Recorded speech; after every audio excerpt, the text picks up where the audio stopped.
My name is Aaron Tuckfield. The time is 7 o'clock. I'm going to call this Planning Commission meeting to order. The date is November the 9th, 2020. As I mentioned, my name is Aaron Tuckfield. I'm the Vice Chair for the Planning Commission, and I'll be chairing the meeting this evening in the absence of Mike Hardy, who is our chairperson. With that being said, I'm going to start off our agenda this evening with item 1, which is the, item 1 is the call to order. I'm going to move on to item 2, which is the Pledge of Allegiance. And if you could mute yourself while I recite the pledge, I would appreciate it. I pledge allegiance to the flag of the United States of America and to the republic for which it stands, one nation, under God, indivisible, with liberty and justice for all. With that, we're going to move on to item 3, which is the roll call. Mr. Bentley, could you call the roll for us this evening? Yes, I will, Mr. Tuckfield. Mr. Hardy, Chairman Hardy is absent. Mr. Tuckfield. Here. And Mr. Provenzano. Here. Mr. Shudo. Here. Mr. Oliver. Here. And Secretary Bentley, yes, here.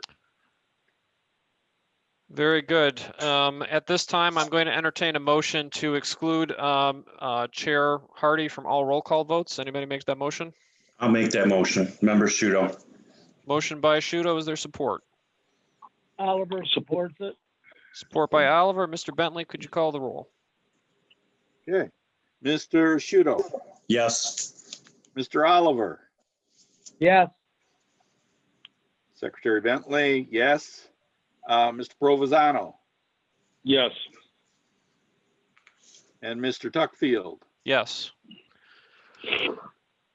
Very good. And one other note I'd like to make at this point, I've been advised that for the purposes of passing motions this evening, it requires the majority of planning commissioner members present. We have 5 members present this evening, so the a pass vote would be 3 or more members to pass any motions this evening. So just so everybody is aware of that. With that, I would like to, before we proceed on to item 4, I want to make sure we introduce Township staff. We have 3 individuals here this evening. I'm just going to ask them to give their name and their position or their reason they're here, so that the audience is aware of who's here. So first I go with Josh. Josh, could you introduce yourself and give your position? Yes, this is Josh Box, the Planning Director for Macomb Township. Very good. Thank you, Josh. And next would be Tom. Tom, could you introduce yourself? This is Thomas Sorty. I'm General Counsel for the Township. Very good. And then last but certainly not least, Dan, could you introduce yourself? Yep. This is Dan Kennedy with IT at Macomb Township. Very good. And we're all glad Dan's here because with this type of meeting, having IT working is a good thing. With that, we're going to move on to item number 4, which is the approval of the minutes. We have 2 sets of minutes on our agenda this evening, the minutes from September the 15th and the minutes from October the 20th. We've been having some technical difficulties with our minutes, and so we have an older set this evening, and then we're going to have some probably discussion on the second set. So first, I'm going to entertain comments or motions on the September 15th minutes. Are there any comments or motions on that item? Chairman Tuckfield, this is Member Shudo. Are you happy with the corrections that were made from that meeting? I was happy. I believe Mr. Bentley may have some comments, so I would leave that for him to make sure there wasn't anything he wanted to bring up. I have no comments for the October 15th. Just to clarify, the October or the September 15th? I'm sorry, September 15th. Very good. With that, I'll make a motion to approve the December 15th, 2020 minute meetings. Motion by Mr. Shudo. Is there support? I'll support it. Supported by Mr. Bentley. That motion has been made and seconded. Mr. Bentley, could you call the roll? I certainly will. Mr. Tuckfield. Yes. Mr. Provenzano. Yes. Mr. Shudo. Yes. I'm sorry, wrong order. Mr. Oliver. Yes. And myself, yes. Okay. Very good. With that, we'll move on to item 4B, the approval of the October 20th meeting minutes. I'll note that, again, we're still having some technical difficulties with these minutes. I know that I've not yet seen a copy of these minutes, and I was advised that we are not required to pass these this evening. We can table these into our next meeting. I would make a recommendation that we should do so in order to allow everyone to read them, but I will entertain motions as the Planning Commission sees fit in this regard.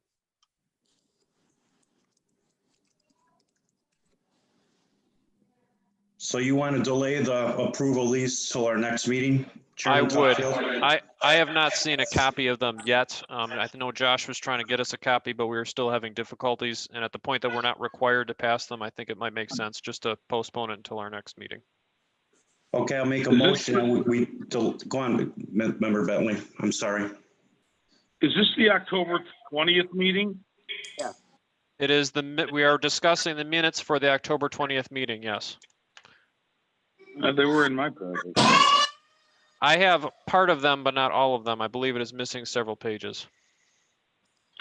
This is Member Bentley. I went through them. It's partially there, but then it goes back to the September 15th. So they're not complete. Okay, it seems that there's 5 pages. Is that correct? I believe that there is 5 pages, Mr. Provenzano, but I believe what Mr. Bentley is indicating is that some of those pages are duplicates from our September minutes, and therefore we need the pages that are actually part of the October meeting. Yeah, That's this is correct. Josh. It appears, it was pointed out by Mr. Bentley that late last week that these were, as he said, started meeting minutes, and then it appears they were never actually finished.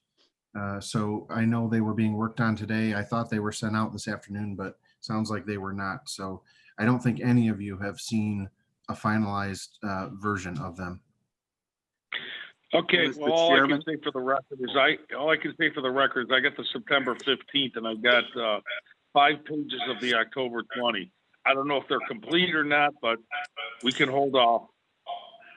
Very good. I believe we have a motion on the floor. Was that Mr. Shudo? Had you made a motion on tabling this or postponing it? I was gonna let Member Provenzano just did. I'm not sure. I believe the motion on the floor was from you, Mr. Shudo. So I'm gonna go with that. Is there support for Mr. Shudo's motion to postpone the I'll support October that. minutes? I'll support that, Member Bentley. Very good. Motion by Mr. Shudo, support by Mr. Bentley. Just to check, is there any discussion on this motion before we go to a vote? Are we postponing this to the November 23rd meeting or to our next meeting? Do we want to set a time limit on it, or? I would think setting a date certain would be good. Obviously it's your motion, but I think that the next scheduled meeting would be probably appropriate, which I believe is the 23rd. Correct, and that is another Monday, so I'll add that to the motion that we delay it until the 23rd of November. Very good. Mr. Bentley, are you okay with that still? I am, yes. Very good. Any further discussion on the motion? Hearing none, we will move to a vote. Mr. Bentley, could you call the roll? Yes. Mr. Shudo. Yes. Mr. Bentley, yes. Mr. Provenzano. Yes. Mr. Oliver. Yes. Mr. Tuckfield. Yes. Okay. Dan, if you could, before we go on to this next one, could you hard mute any of the non-board members until we get to their item? I think we're getting some echoes in here. I just want to make sure we keep that at a minimum. Yeah. Very good. With that, we've gone through item 4. We're going to move on to item 5. That will be approval of the agenda. Is there any discussion or motions on the approval of the agenda this evening?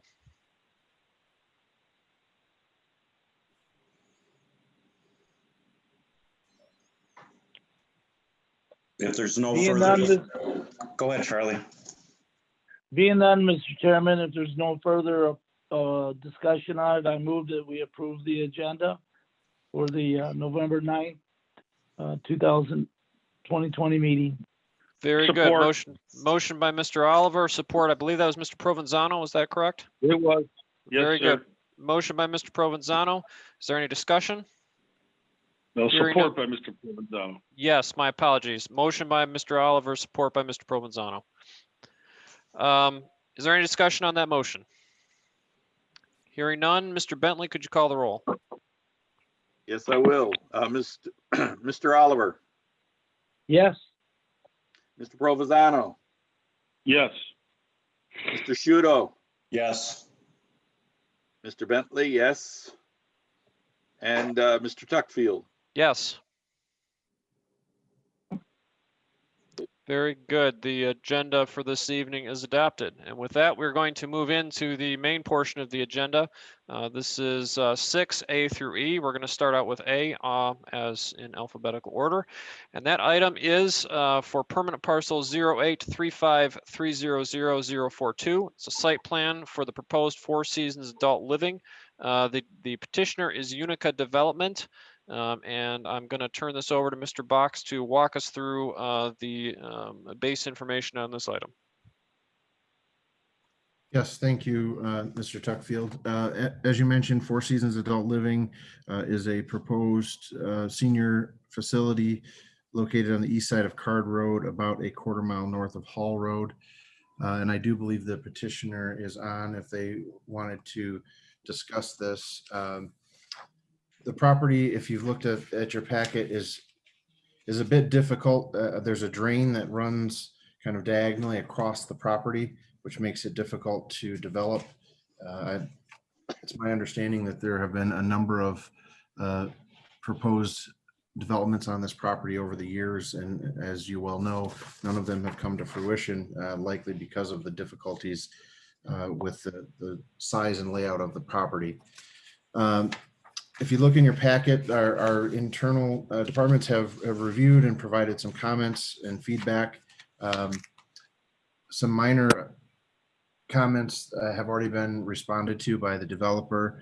I think in speaking with Mr. Skirdo, who's unable to attend tonight, he had a couple that he still was interested in, that being them to provide the percentage of the exterior material use.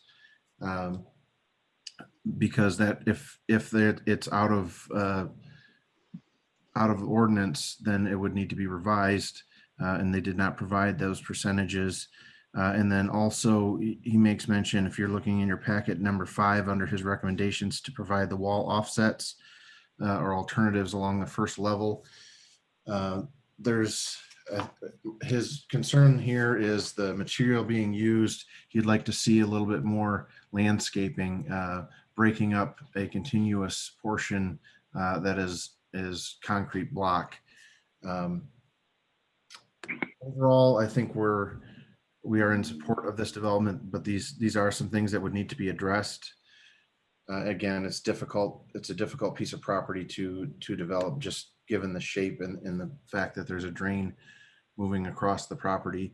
And I would also like to point out a gentleman who owns the property directly to the north did come into our office today, and I don't know if he's able to dial in or not.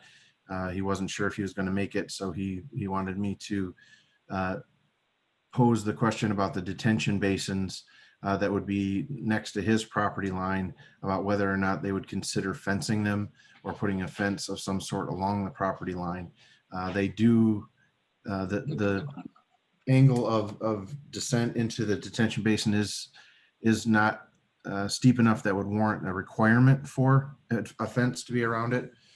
So the township would not be requiring one, but the neighbor did want to pose that question if they would consider putting one there.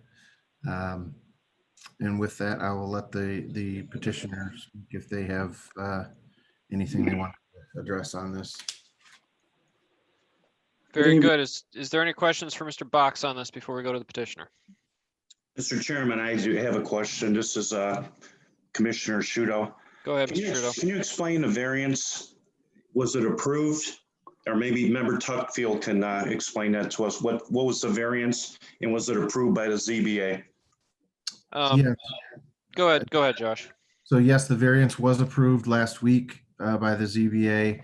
There were actually 2 variances. They dealt with the south property line. Because the parking lot is close to the property line. A 25-foot green belt is required by ordinance. Initial plans did not show a parking lot and a drive aisle that close to the property line, but fire wanted a multiple access into the facility, which necessitated them providing that separate drive aisle, which puts them too close to the property line. So the variance they asked for and were granted was to build a 6-foot masonry wall in lieu of a 25-foot green belt. And then they had a second variance that allows for a spot where they're going to need a small break in the wall due to a utility pole. One other question. Do we allow 4-story buildings like this? I believe that's part of the consent for this development. Yeah, it meets the height requirements.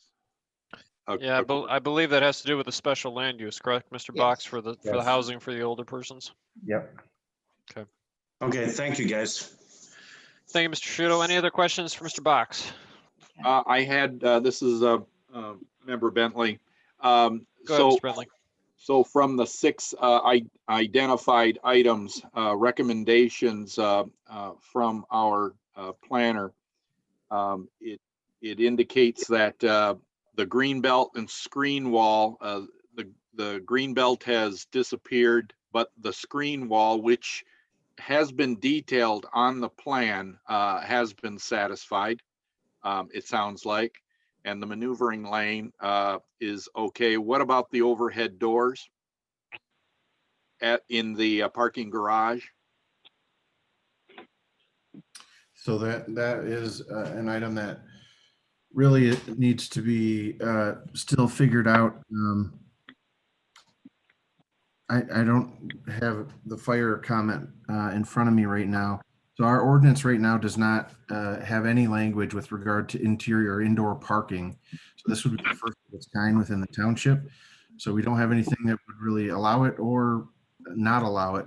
And the comment has to do with the fact that the travel lane is one width and the proposed doors, overhead doors, are as wide as the travel lane, and whether or not fire is okay with that. Correct. And I didn't see anything on the fire department's response related to this. It was only on the Carlisle Wortman review. But my question would be, as well as for the other items, if this particular item, as well as the others, need to be completed, can that be done prior to our next review? In other words, during engineering and such, or does it have to be done before we can approve it or approve all of these? Well, I would think the addressing the overhead door situation would want to be addressed on the site plan prior to engineering. So I would recommend that we have that addressed prior to engineering. And would you say, would you recommend that item, the overhead door, as well as the interior barrier-free spaces, the percentage of the exterior material,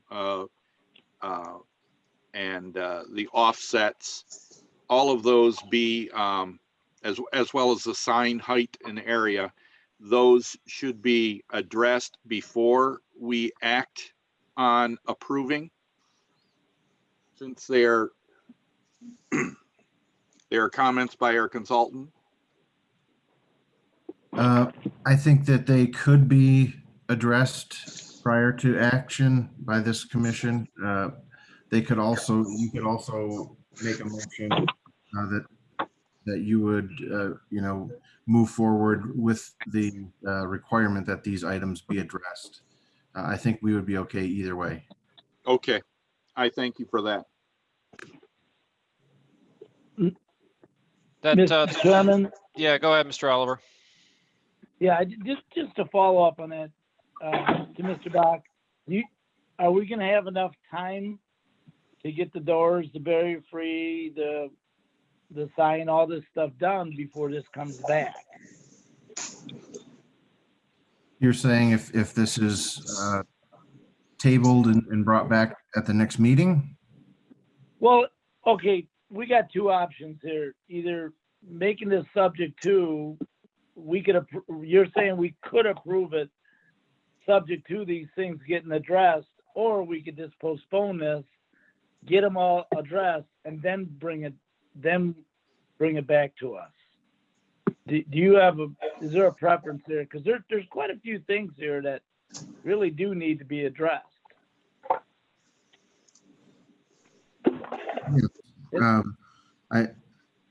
I would say that if you postpone it in hopes of getting these addressed before you make a motion, the next meeting, having this on the next meeting might be a little aggressive. I would defer to the petitioner and the developer of how quickly they can address some of the items.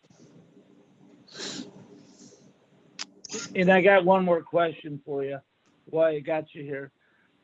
If I'm understanding, I could see the parkings in the first floor, is that correct?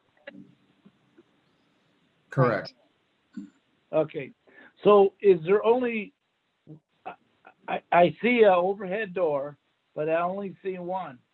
So does that mean there's only one door to get the cars in and one door to get them out? Or is there another door somewhere that I'm not seeing? I believe there's two doors. Two doors. Okay, all right. And then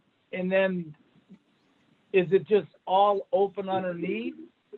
Or do they got bays, individual bays to park in? There's individual parking spaces. Spaces, but it's not all, it's not closed in, it's all open underneath, correct? Or not correct? That's correct, yes. To the Okay. petitioner, I know the petitioner is able to shed some light on this, so you'll be just a moment. If you could just hang on for a second so we don't have anybody on the record before we've identified everybody. Thank you, Aaron. The record, the minutes that are gonna look, we're not gonna know who answered those things, because I think I heard a young lady too. Correct. I believe someone answered the question from the petitioner's line. We'll address who that was shortly, but I just want to make sure we noted that. But Mr. Oliver, your question's answered there. You good? Yeah, I'm good. Yep. Okay. All right. Any other questions for Mr. Box? Hearing none, I will turn it over to the petitioner now. I believe we have a couple people on the line there. I know at ZBA we had a couple people on the line, so I assume it's probably a similar thing. If the petitioners on this item could identify themselves, their name and addresses of the people who'd be speaking, and give any comments on this that they might have. Okay, my name is Bob Lind. I'm with Urban Land Consultants, 8800 23 Mile Road. I'm the engineer, and I have the representative from Oliver Homes. Unica Development. Unica Development.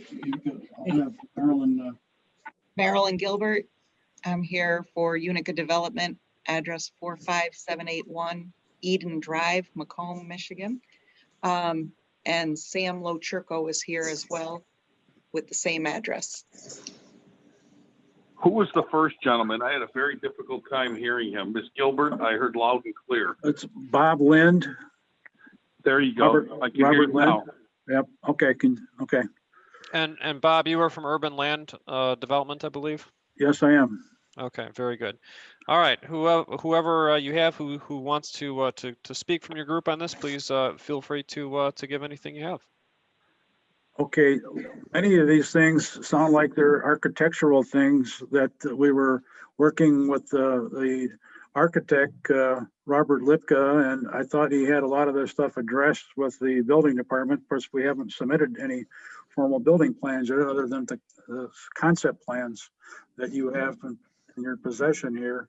We have two 18-foot wide overhead doors, one on either end of the building to let cars in and out, and it is all open below, with the exception of in the far southeast corner, there's an office and an elevator And I believe that the fire department said that that was going to be their primary ingress and egress to service the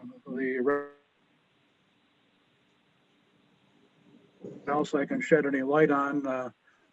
You had some concerns about building elevations and textures and stuff like that to break up the walls, but I guess we'd have to defer that to Robert Lipko or unless you have some suggestions, but this is, I guess, the first attempt is to prepare a housing development for seniors that has housing above and a parking structure below. So for that, I'll try to answer any questions unless Marilyn wanted to comment on it. Well, I know from that letter that we had received. Okay, I'm losing people. Yeah, I was gonna say, I just want to make sure that it isn't me. Marilyn, are you still there? Yes, I am. Okay, we lost you after the letter that you received. Oh, I'm sorry. We had received the notes from Dave Skirdo, and Robert identified, he went in and identified all the different material that's being used. And I believe Dave felt that that was going to be sufficient. There's much more detail on the plan now that we submitted. Mr. Box, if you could just comment on this briefly. Obviously, we have the recommendations from Mr. Skirdo. Do you know if we have, is this the most recent set of recommendations from him? I believe these are dated November 3rd, is the set that I have. I believe that it's the most recent. I know his comments are prior to the variance being granted at the ZBA, but I think it should incorporate any of their most recent plans that were submitted. Okay. Sorry, go ahead, Marilyn. I just wanted to make sure that was clarified. Mr. Provenzano, you had a question for the petitioner? I lost Robert for a second there. Am I to understand that there have been updates made that should include some of the things that Mr. Skirdo had raised? Or did I miss something? I believe that's what Marilyn was indicating, was that they had addressed some of these. That's why I was asking Mr. Box if we had the most current review. And Marilyn, feel free to chime in on this. I don't want to cut you off here. I just want to make sure we had this clarified as we were discussing it. I don't know that we've received a review dated November 3rd. No. We didn't receive anything from that. When is your if they're saying that they've already discussed some of these things with Mr. Skirdo, and we approve this, saying that they have to correct these things, and they've already done it, don't you think we should know that before we charge them with having to do something they already did or discussed? Or I'm just confused, I guess. No, I think it's a valid question, Mr. Provenzano, and we'll let's hold on to it. I think we do still want to go through the review here with the petitioner, though, and any other comments we have out in the audience. So I think it's a good point. I'm not discounting it, but I think we're gonna keep moving here. Did you have anything? Did you have anything else, Ms. Gilbert, that you want to speak on this item?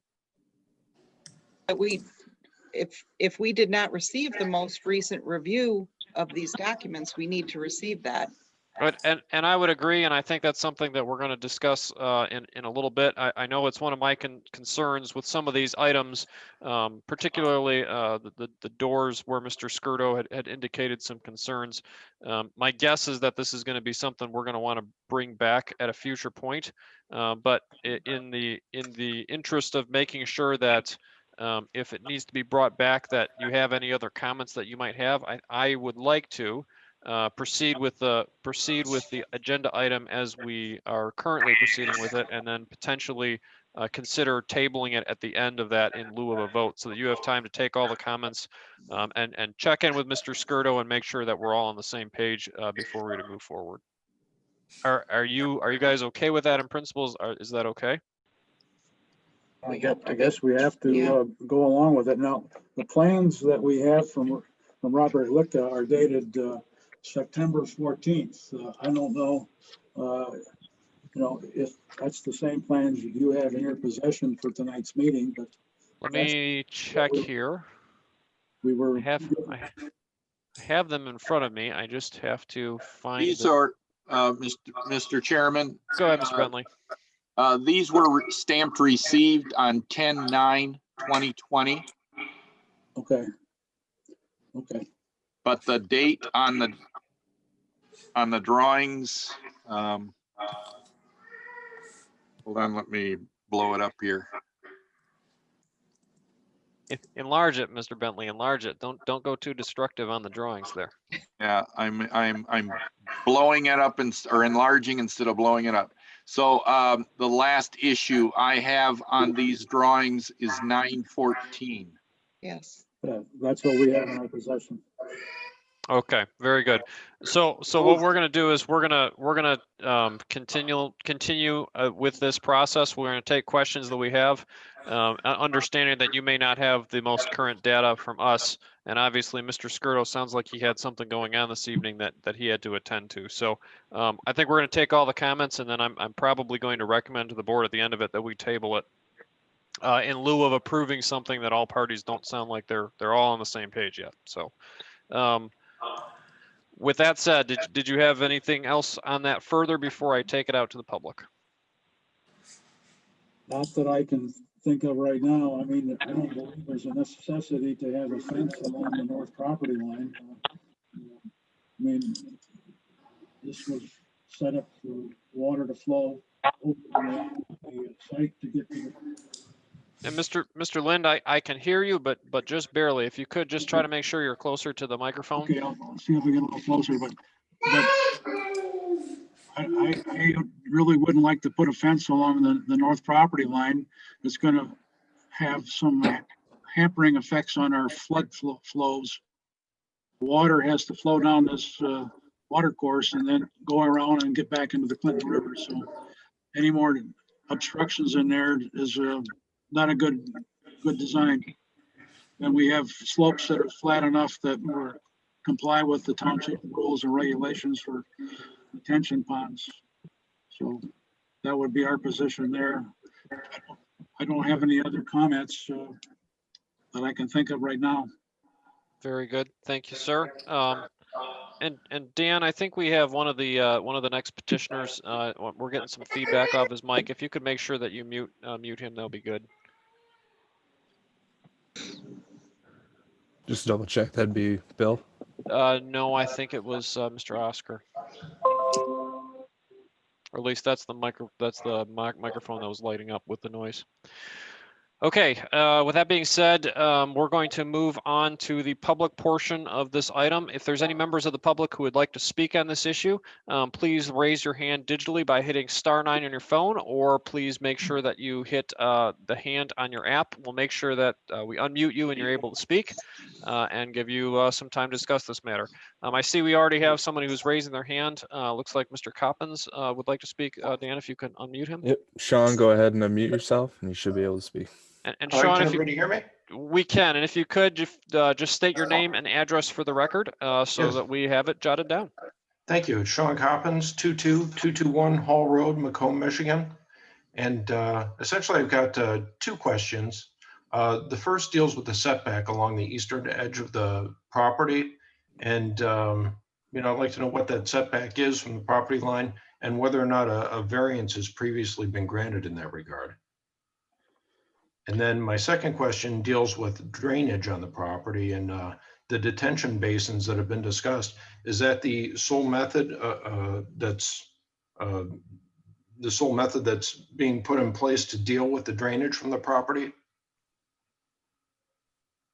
Very good. And Mr. Coppins, just so you know, and I should have mentioned this when we started, typically what we do is we collect all the questions during public comment, and then we try to answer them at the end just to make sure everything keeps moving during the process. So I've written those down, and you're welcome to keep speaking. You have a little bit more time yet, but just so you know, we'll take the questions and we'll answer them at the end of public comment. So go ahead, and if you have anything more, please continue. No, that's fair enough. I don't have any additional comments or questions. Okay, very good. I appreciate it, Mr. Cobbins. Thank you for being here this evening. Thank you. Is there any other questions or comments on this item from the public? If so, again, please raise your hand by hitting *9 on your phone or the hand button on the app if you are on a computer or iPad. I'm going to give it another 30 seconds here to give everybody a chance. Sometimes it's fun trying to figure out how these apps work. So I'm going to give it about 30 seconds until we move on to the next item Vice or the Chairman next Tuck, portion of this item. Yes, Mr. Shudo. There's 4 people in chat. I don't know if anybody has anything to say on this item, so I didn't know if you wanted to check it or not. Can you say that again? You broke up. There's 4 people in the chat. I don't know if they had anything Oh. to say on this item, so I didn't know if you wanted to check that or not. I believe Mr. Coppin had mentioned his question in the chat as well. I believe he's the only one who added comments, unless I'm not seeing something here. Okay, I just wanted to check to make sure we had everybody accounted for. Yep. Thank you, Mr. Shudo. And I'm not seeing any hands, so we are going to close the public portion and bring it back to the board. Is there any comments or questions for the petitioner or for Mr. Box? And I have a couple that I wanted to address. The first one is with regards to this wall on the north side of the property. Mr. Box, I believe this property is, I don't know if it's unzoned or what the current zone state of it is with regards to its zoning and the consent judgment. But do you know what that is and how we handle walls between, I believe the property to the north is an R1 or an R1S. What is our ordinance state is required between a older person's facility and an R1S? Do we have any requirements for separation? No, there is no requirement for a wall on the north property boundary. This property is zoned R2L. And so it would be essentially residential next to residential. So residential would be required.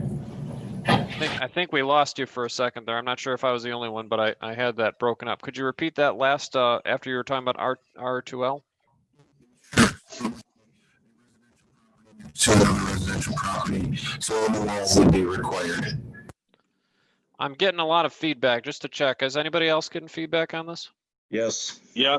Okay. Josh, I think you said no wall was required, but we're getting really bad feedback on your line. I don't know if maybe you can disconnect and reconnect back in, but just a heads up.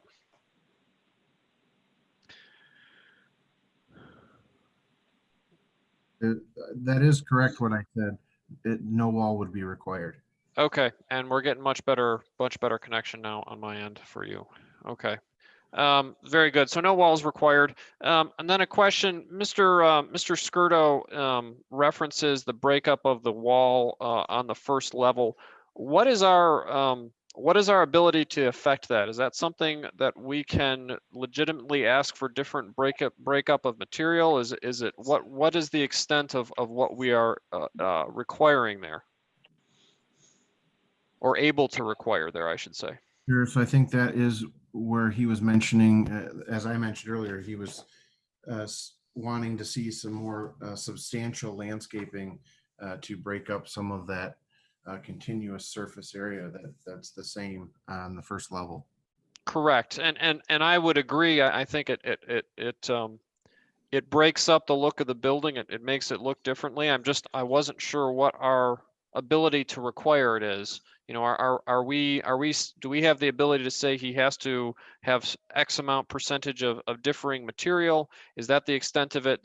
Are we given the leeway to look into more architectural looks? What's our restrictions in that regard, if you know? We do have a requirement for a breakup of material, which I think they do on the upper 3 levels very nicely. So it's not that continuous, you know, regardless of what the material is. If it's the same material for long stretches within a larger building, it tends to not look as nice. So we do have requirements about, I don't have them right in front of me, but we do have requirements about how often that material would need to be broken up. And I think that's, again, what Mr. Skirdo was alluding to. Okay, and that's with regards to the facade design 10.0352F, which I believe he references in his review, which I pulled up here. And then to the petitioner, you had mentioned that you discussed some of this with Mr. Skirdo. I don't know if you've discussed this review, but are you familiar with this requirement? Did you have any workaround that you were expecting for this? And do you understand what's being brought up? And that'll be to Mr. Lind or Ms. Gilbert, I guess. Excuse me, what was the question again, sir? The question is if you're familiar with the requirement that Mr. Skirdo, our consultant, brought up with regards to varying materials for the first floor. And if you're familiar with it, and if you had any workaround for that particular concern that he had based in our ordinance. No, I don't have much knowledge of the architectural portion of this project here. We deferred that to Robert Lipka, but I guess between Robert Lipka and the year's planning commission and the building department will come up with something maybe a little more pleasing. And I believe if I'm understanding what the ordinance states, it talks about having to break up material so it's not the same stretch for long periods. I think is typically what it's referring to. Mr. Skirdo in this review that he gave us refers to breaking it up with exterior windows or different material or chimneys, etc. So that certainly sounds like something that needs to be addressed secondary to this review, kind of what we were referencing earlier. And then my last question, and this would be to the petitioner.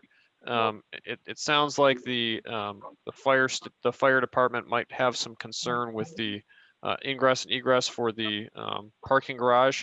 It sounded like you indicated you weren't familiar with that. Is that a concern that you've had discussed with you? Do you have any preliminary comments on it? Well, this is Marilyn Gilbert. I'm just going back to the makeup of that wall. Mm-hmm. And I believe Robert Lipka and Dave Skirdo, and I believe Josh had discussed it and felt we were working within the confines of the ordinance, and that they thought that wall being just parking area and not living area, that would meet the requirements. But that may be something we still address. I don't. Okay, very good. And obviously we want to make sure we're not looking to hold you to something that is not part of our ordinance either. So that sounds like, again, it sounds like something we need to make sure we're all on the same page on. Did you have any comments on the with regards to the garage doors? Not really. There's no, they could not find any ordinance or anything pertaining to under building parking. So there was nothing they could confirm as to whether that was going to be an issue or not. And I had a question because Mr. Box had mentioned this to me earlier that we didn't have anything, and this would be to Mr. Assorti. Tom, they're looking at a first floor parking structure essentially, and we may be silent in our ordinance to it. How does that work when we're silent to a use in a building? Does it? What's our responsibility at that point? What does it leave us with the ability to do? If there's no restriction, then one doesn't exist. Does that answer your question? I believe it answers the question. Yeah. Okay. All right. I think we have some questions here. I feel like I'd like to make sure for myself that the petitioner and the planning department is on the same page. I am unclear at how much time this will take, but I would certainly listen to the board's opinion and see what they think. But I feel like we should table this, and I'm not sure for how long a time we should table this, but I believe this should be tabled. Any discussion on this? Any thoughts on how long it should be tabled if we want to go that direction? Yeah, Mr. Chairman. Go ahead, Mr. Oliver. Mr. Box might, and also Mr. Box might have a comment. I don't know if you want to let him give his comment first. I heard two people at the same time, so. Go ahead, Josh. If you got something to say, go ahead and say it, and then I'll follow up. I did just want to answer the question that was posed by the member of the public, Mr. Copens. The setback requirements on the eastern property is 50 feet, and that pertains to the primary structure, which in this case, it is more than 50 feet from the property line. Very good. Thank you, Mr. Box, for catching. And also, he did have one other question, and that was with regards to the drainage and if the retention, I don't remember if it was a retention or detention basin, but if those basins were the main portion of water mitigation, or if there was anything else that was supposed to handle water runoff and water movement. For the most part, I would do that to engineering or potentially the petition. But I know that there's a drain already running through the property that I think for the most part handles a lot of the drainage already on this property. So it would essentially be the flow for that existing drain that runs through the property. Very good. And I don't know if we've been screen sharing, but it might be good. Mr. Box, do you have the ability to screen share the drawing with that drain on the screen so that we can make sure we have it on the record?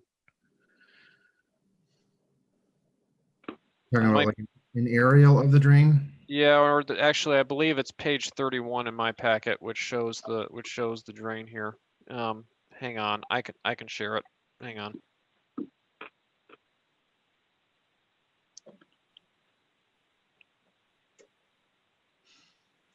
So this should be showing my screen for the resident.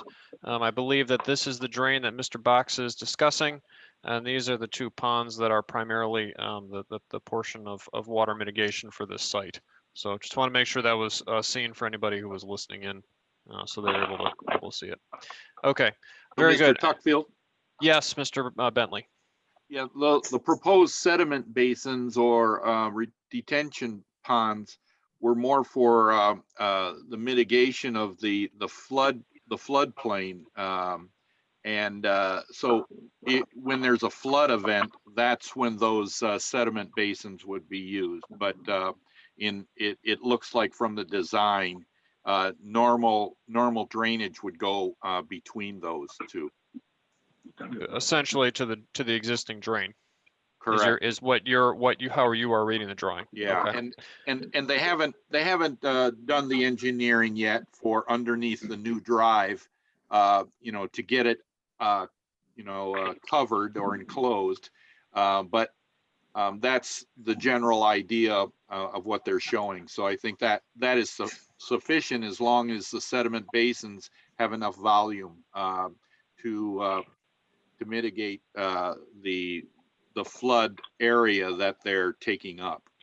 Correct, which is obviously what Mr. Van Tiffelen in the engineering department they end up looking at and calculating, et cetera. So, okay, very good. Mr. Oliver, I believe you had a comment.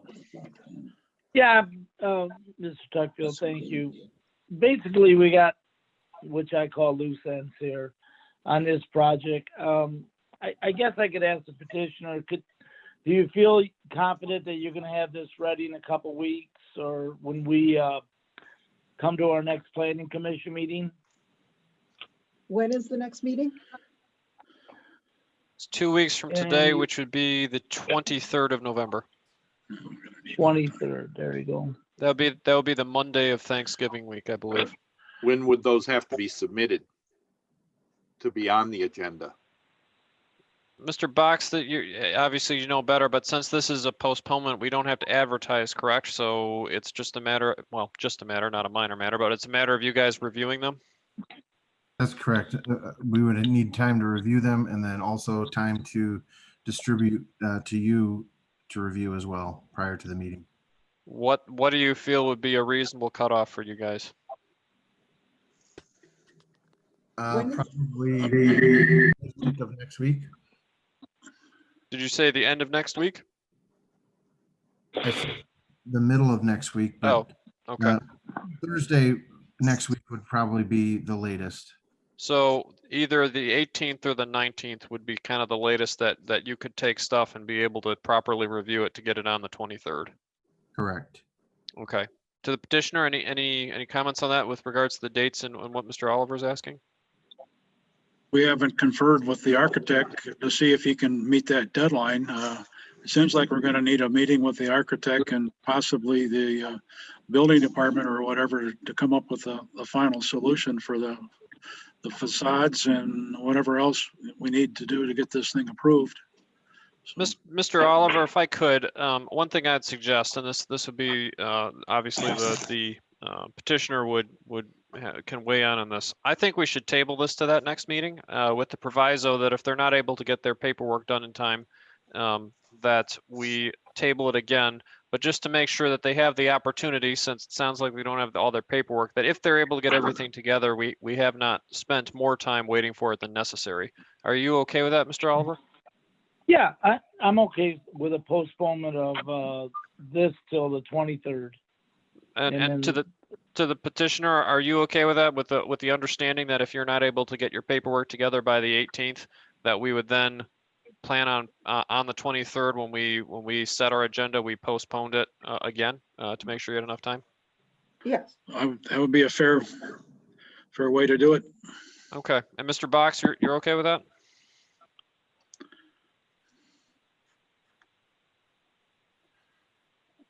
Mr. Box? Sorry, I was muted. Yes, I'm okay with that. Okay, very good. Then I will, yes, is this Mr. Provenzano? Yes, it is. Aaron, Go ahead. I'm just a little confused. Bear with me. Go What ahead. is, for the record, what is the postponement or the adjournment specifically for? It's specific. It's well, I should leave it up to the person that's making the motion, but my understanding is it's specifically because our planning consultant has identified the 6 items in his report, and the petitioner has indicated they are not familiar with the items that he has referenced, and they need time to be able to address them and make sure that that review is satisfied. Okay, then what I asked before is that I thought I heard him say that some of these things that are there, they had already discussed with the building department. He did And indicate that and they're not reflected on what written record we have. he Is did that indicate also part of it? well, I was not going to make that part of it. I did not go through all 6 Oh. items that Mr. Skirdo had mentioned, but I mentioned 2 of them, and they did not appear to be familiar with current commentary on it with regards to the exterior facade and to the parking garage. Sounds like they had discussed them at some point, but the commentary that Mr. Skirdo has here seems to be newer than perhaps they are familiar with. Okay, well, I'm not trying to complicate it, so just yeah. Okay, very good. Thank you. No problem. Thank you, Mr. Provenzano. Mr. Oliver, did you want to make a And motion Aaron- on this? Yeah. Yeah, I will leave that, I will leave that at move to postpone this till the 23rd. And if it can't get done before the 23rd, extend it out farther. That will be my motion. All right. Motion by Mr. Oliver. Is there support? I'll support that. Support by Mr. Bentley. Before we do a roll call, is there any discussion on that motion? Hearing no discussion, we will move on to a vote. Mr. Bentley, please call the roll. Okay. Mr. Oliver, Yes. Mr. Bentley, yes. Mr. Tuckfield, Yes. Mr. Provenzano, Yes. Mr. Shudo. Yes. Okay. That's it. Very good. That motion passes. That item is postponed 2 weeks. I believe, Mr. Lind, you're going to be later on in the agenda, so we thank you for your help on that item, and we will see you in just a few items here. Okay, you will send us something on that November 3rd comment letter, correct? Yeah, Mr. Box, can you make sure you interface with them tomorrow? Make sure they get a copy of the review and set up the communication just so we can make sure they've got all the stuff they need to comply and make sure they're on the same page. Yes, Mr. Chairman, Mr. Bentley, go ahead. Mr. Tuckfield. I did have one question because they did say that they had talked to Mr. Skirdo and some of the others. What is the date of the review that they received from our consultant? Don't have that right in front of me. We don't have it right in front of us right now, unfortunately. I would think, Mr. Bentley, that as long as everybody's working in good faith here, which hopefully they are, and I believe we are as well, that connecting and getting the latest report is probably the most important thing at this point. It is. Obviously, if there's an issue, we can look into which one they had, and obviously some stuff happens and it's not good if they weren't getting everything. But hopefully everybody's working together, and it'll be more about addressing items than looking at where we might not have caught up with them. So. That said, I believe we're moving on to the next item, which is item 6B. This would be for permanent parcel 08353000042, located on the east side of Card Road. Pardon me. I just read out the Four Seasons, the Four Seasons parcel ID. Let me start that over again. This would be for 08154760016, the northwest corner of 23 Mile and Card Road. Fadi Oscar is the petitioner. I believe we have several individuals in the audience tonight on this item, but I believe Josh King is the one who is going to be speaking on this item.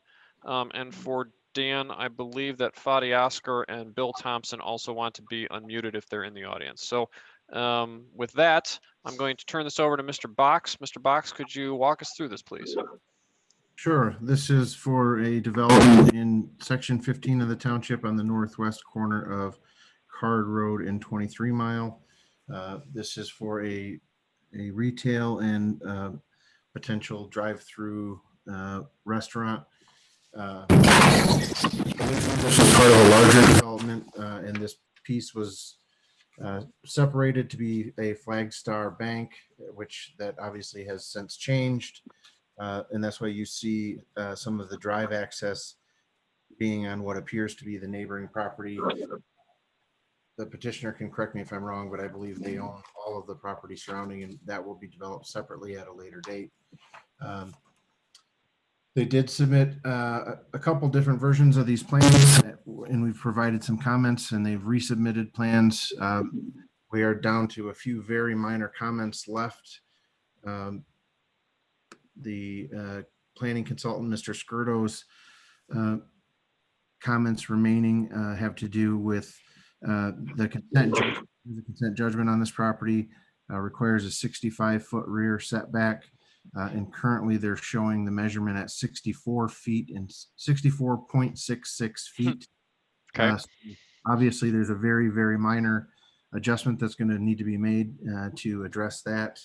And there's a few items that need to be addressed in their landscaping plan that are just, I think, mostly typo type items. Same with engineering. Their comments are to remove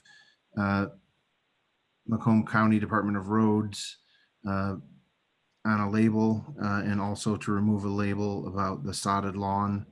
So very minor items. I think we are all in support of this development, pending those items, and we would be in favor of approval of this, again, pending those items, which I think can be handled at a future date. Mr. Box, just a quick question before I go forward. We're talking about this on the last item, so it's kind of front in my mind at the moment.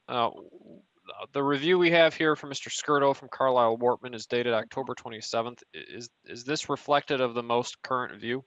It is not. So this development was put on the agenda, and that was the review, as you said in your packet. They submitted updated plans last week. And we have a review from Carlisle Wortman dated November 4th that I'm looking at right now, as well as the engineering department review dated November 5th. Okay. Just as a note, I don't believe the planning commission, or at least I know that I don't have that in front of me. Maybe I missed an email string. Obviously, it's difficult making sure we get all these out, but probably, just to avoid confusion, we want to make sure we get those ones in the future, because I'm sure we'll have some questions on them. I know I have at least one question that's probably addressed in the new one. So that being said, is there any questions for Mr. Box from the commission? Yes, this is Commissioner Bentley. Go ahead, Mr. Bentley.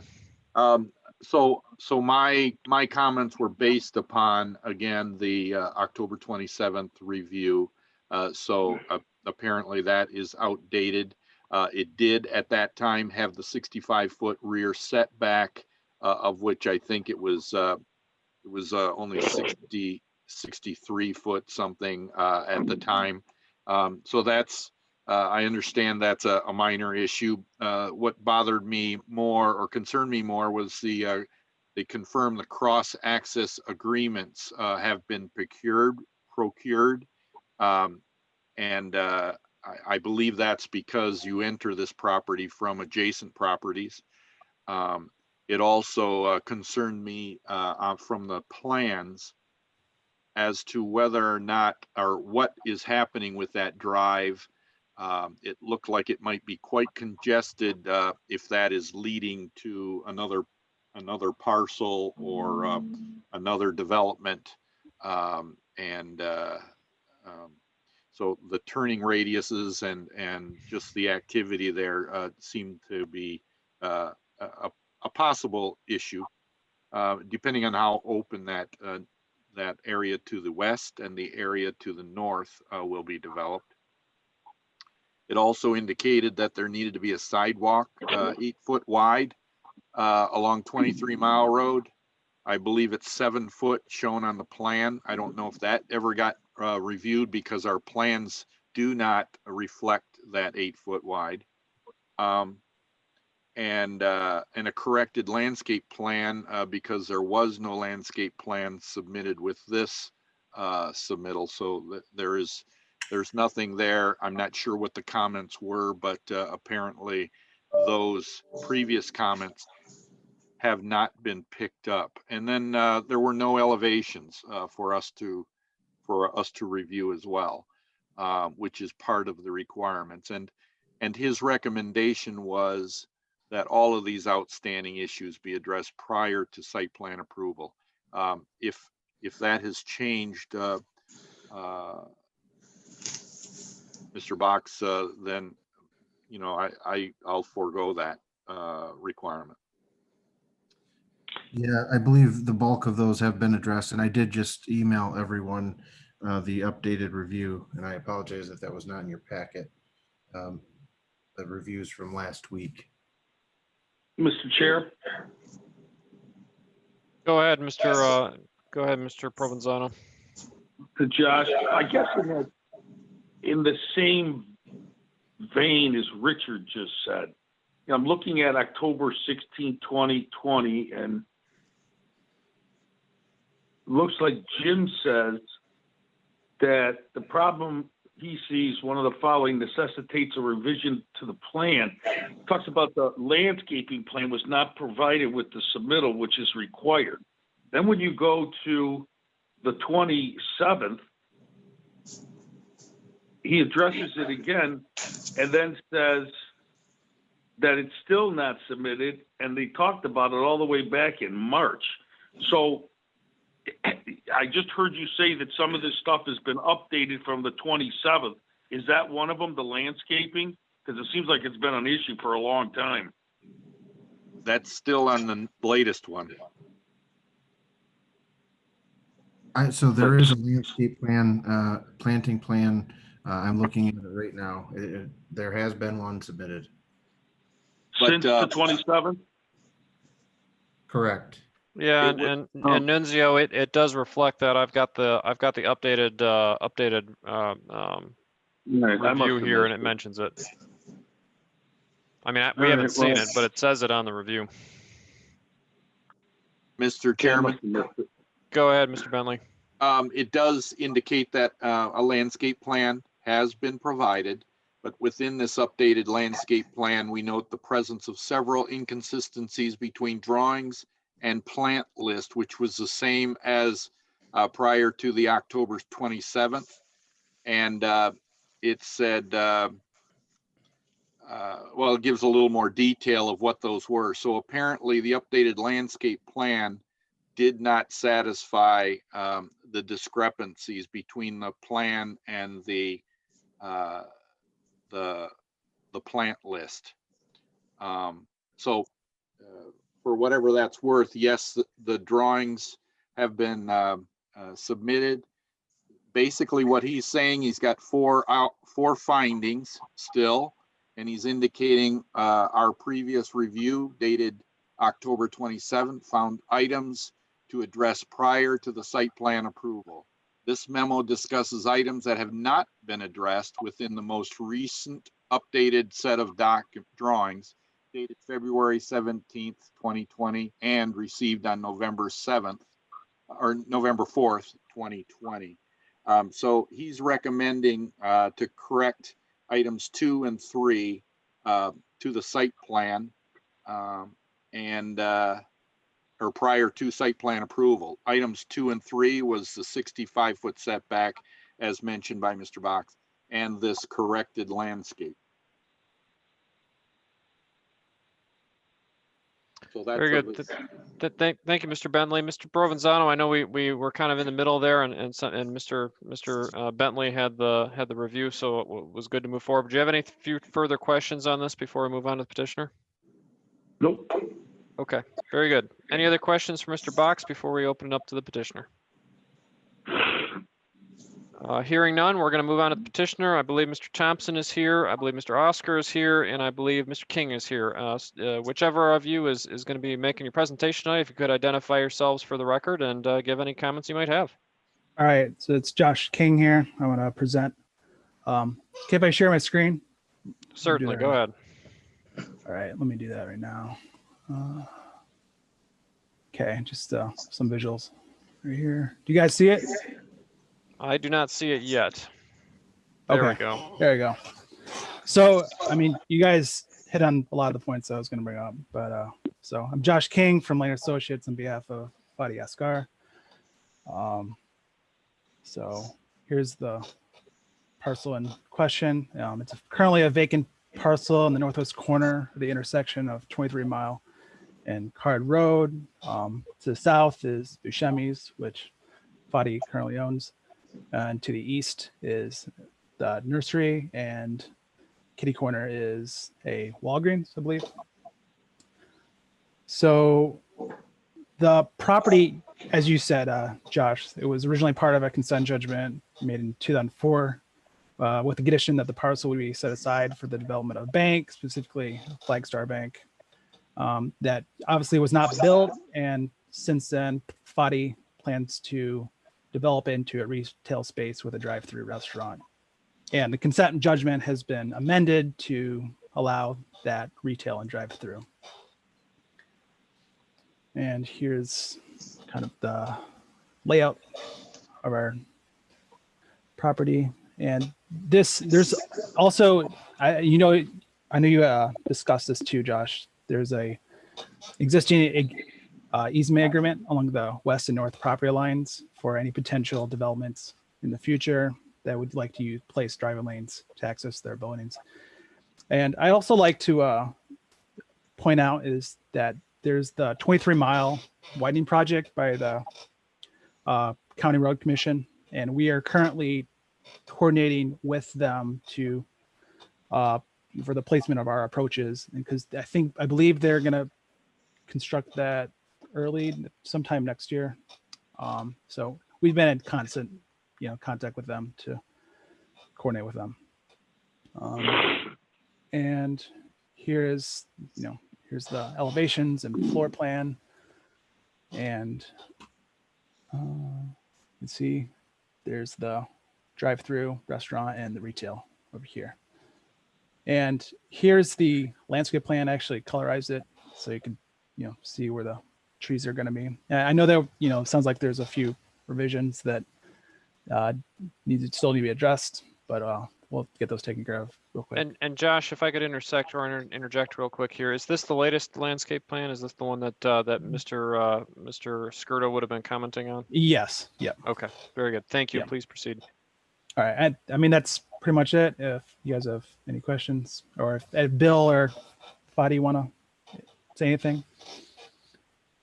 Mr. Thompson or Mr. Oscar, do you have anything to add?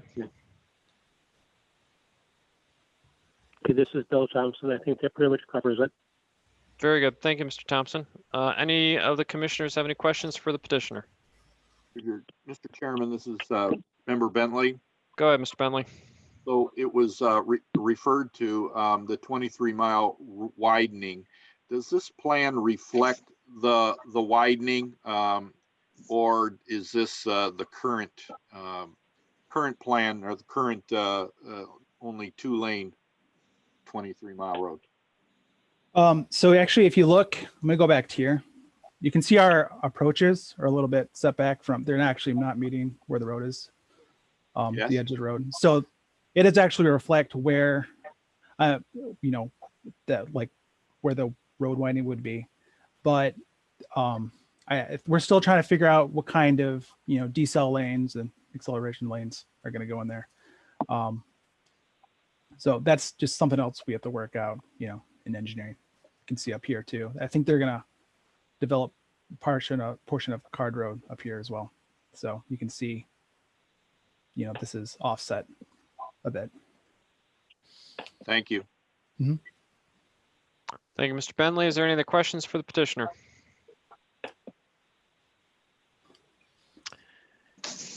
Hearing none, I think I'm gonna, was there one there, just as I was saying that, Mr. Shudo, was that you who I heard? Oh, I'm good.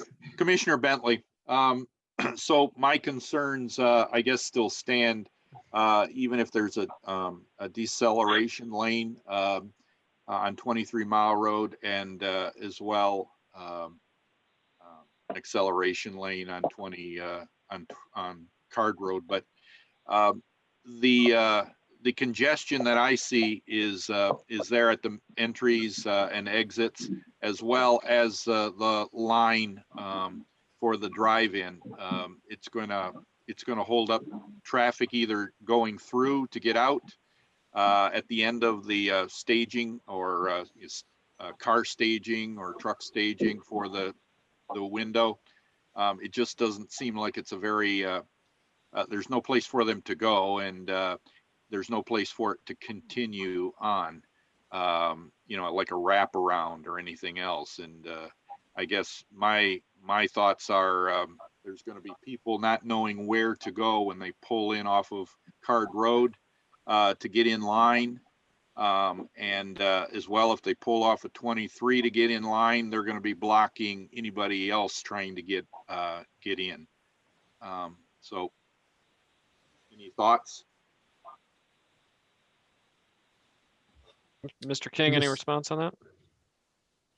I mean, I guess that would have to be, when we had shown it to the planning commission or the planner, I mean, this is what we thought would be work fine for the drive-through lanes. I don't expect there to be, I guess, too much congestion.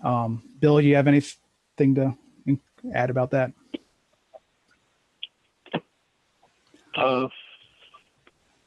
It's not much different than you find at 23 Mile and Romeo Plank with McDonald's. The wraparound will take place in the easterly drive lane, if there's any wraparound required, in the easterly drive lane and wrap around through. Anybody coming in off of Card Road, if they encounter traffic stopping them from going south, they take the one-way around and park either on the west side or in the double lane parking on the east side. There's no way to accommodate an infinite number of cars. 6 cars are required in the township ordinance. That's how it's set up. If people find that they're always backed up, they're going to go someplace else. To Mr. Thompson or Mr. King, just I guess a follow-up question on that. Do you have an understanding of who the tenant would be in this case? Not yet. Okay. I will just mention, you mentioned that the 23 and Romeo Plank McDonald's, and obviously we're in an unusual time now, but I have regularly gone past that McDonald's and even eaten there in the last month, and there would be some 25 to 30 cars in line. So obviously we do have an ordinance, and I think it's important we follow it, but I think there's some consideration for that as well, but as it may be. Any other questions for the petitioner? Yeah, Chairman Tuckfield. Go ahead, Mr. Mr. Oliver. Yeah, I got a question. If you were to leave the drive-through and get on 23 Mile Road, could you go back eastbound, or are you just going to be able to? Are you going to make it so they could only go westbound? That's up to the road commission. If they want to require right turn only out of there. Otherwise, I think you're going to have right and left-hand turns. Okay. And getting back to Mr. Bentley's question, the cross easements, on the continuing property to the west. Are you guys gonna work with the property owners, or does Mr. Fadi own all this property where he'll cross connect that? That's a separate landowner. That's separate land? Okay. Yeah, actually, the consent agreement is in their name, and they've indicated, and they had actually cooperated in amending the consent agreement. But that traffic in that area, that's their preliminary plan showed it as all parking. Parking and drive. So, it would continue. It would connect the two driveways. That is my main question. So there'll be cross traffic. That'd be the ability to back up within. Yeah. So you're gonna have that built into the next development going west. Yes. We're gonna have the ability to have that. Yes or no? Yes. Okay. That's all I got. Thank you, Mr. Oliver. Any other questions for the petitioner? Hearing none, I am going to take it out to the public. Is there anyone from the public who wishes to speak on this item? If you do, please raise your hand digitally by hitting *9 on your phone or by hitting the hand raise button on your app so that we can unmute you and ask for any comments you might have. I'm going to give about 30 seconds for this. I believe we have 2 members of the audience left. Just to see if they wish to speak on this item.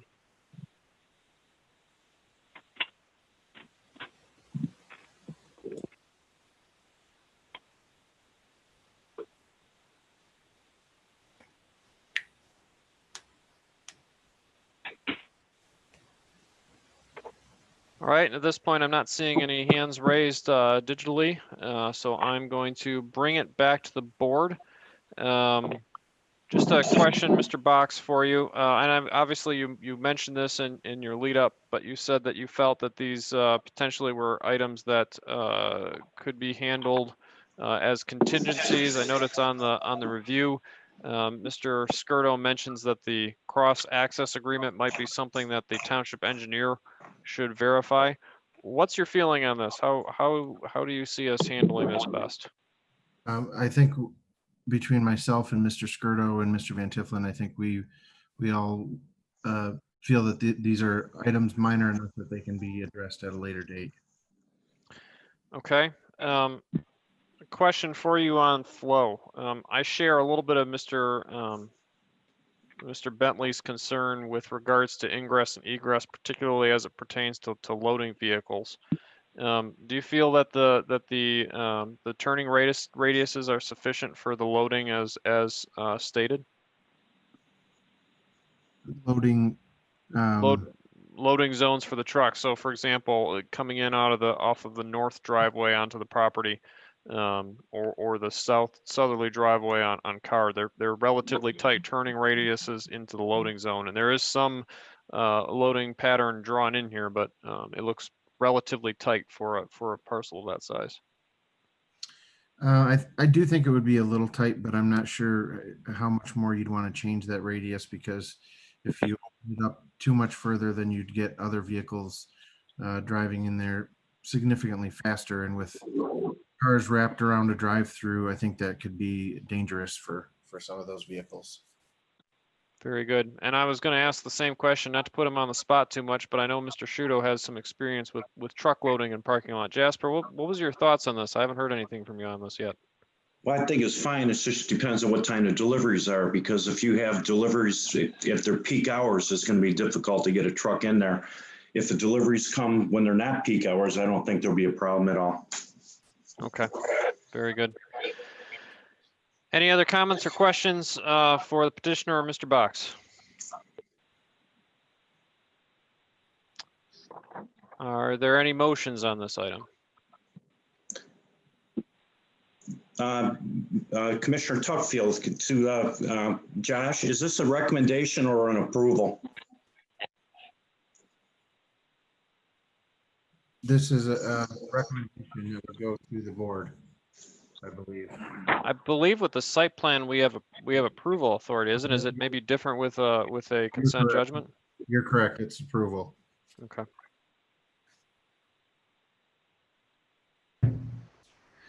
Mr. Chairman, Mr. Bentley. do we need to close the public hearing?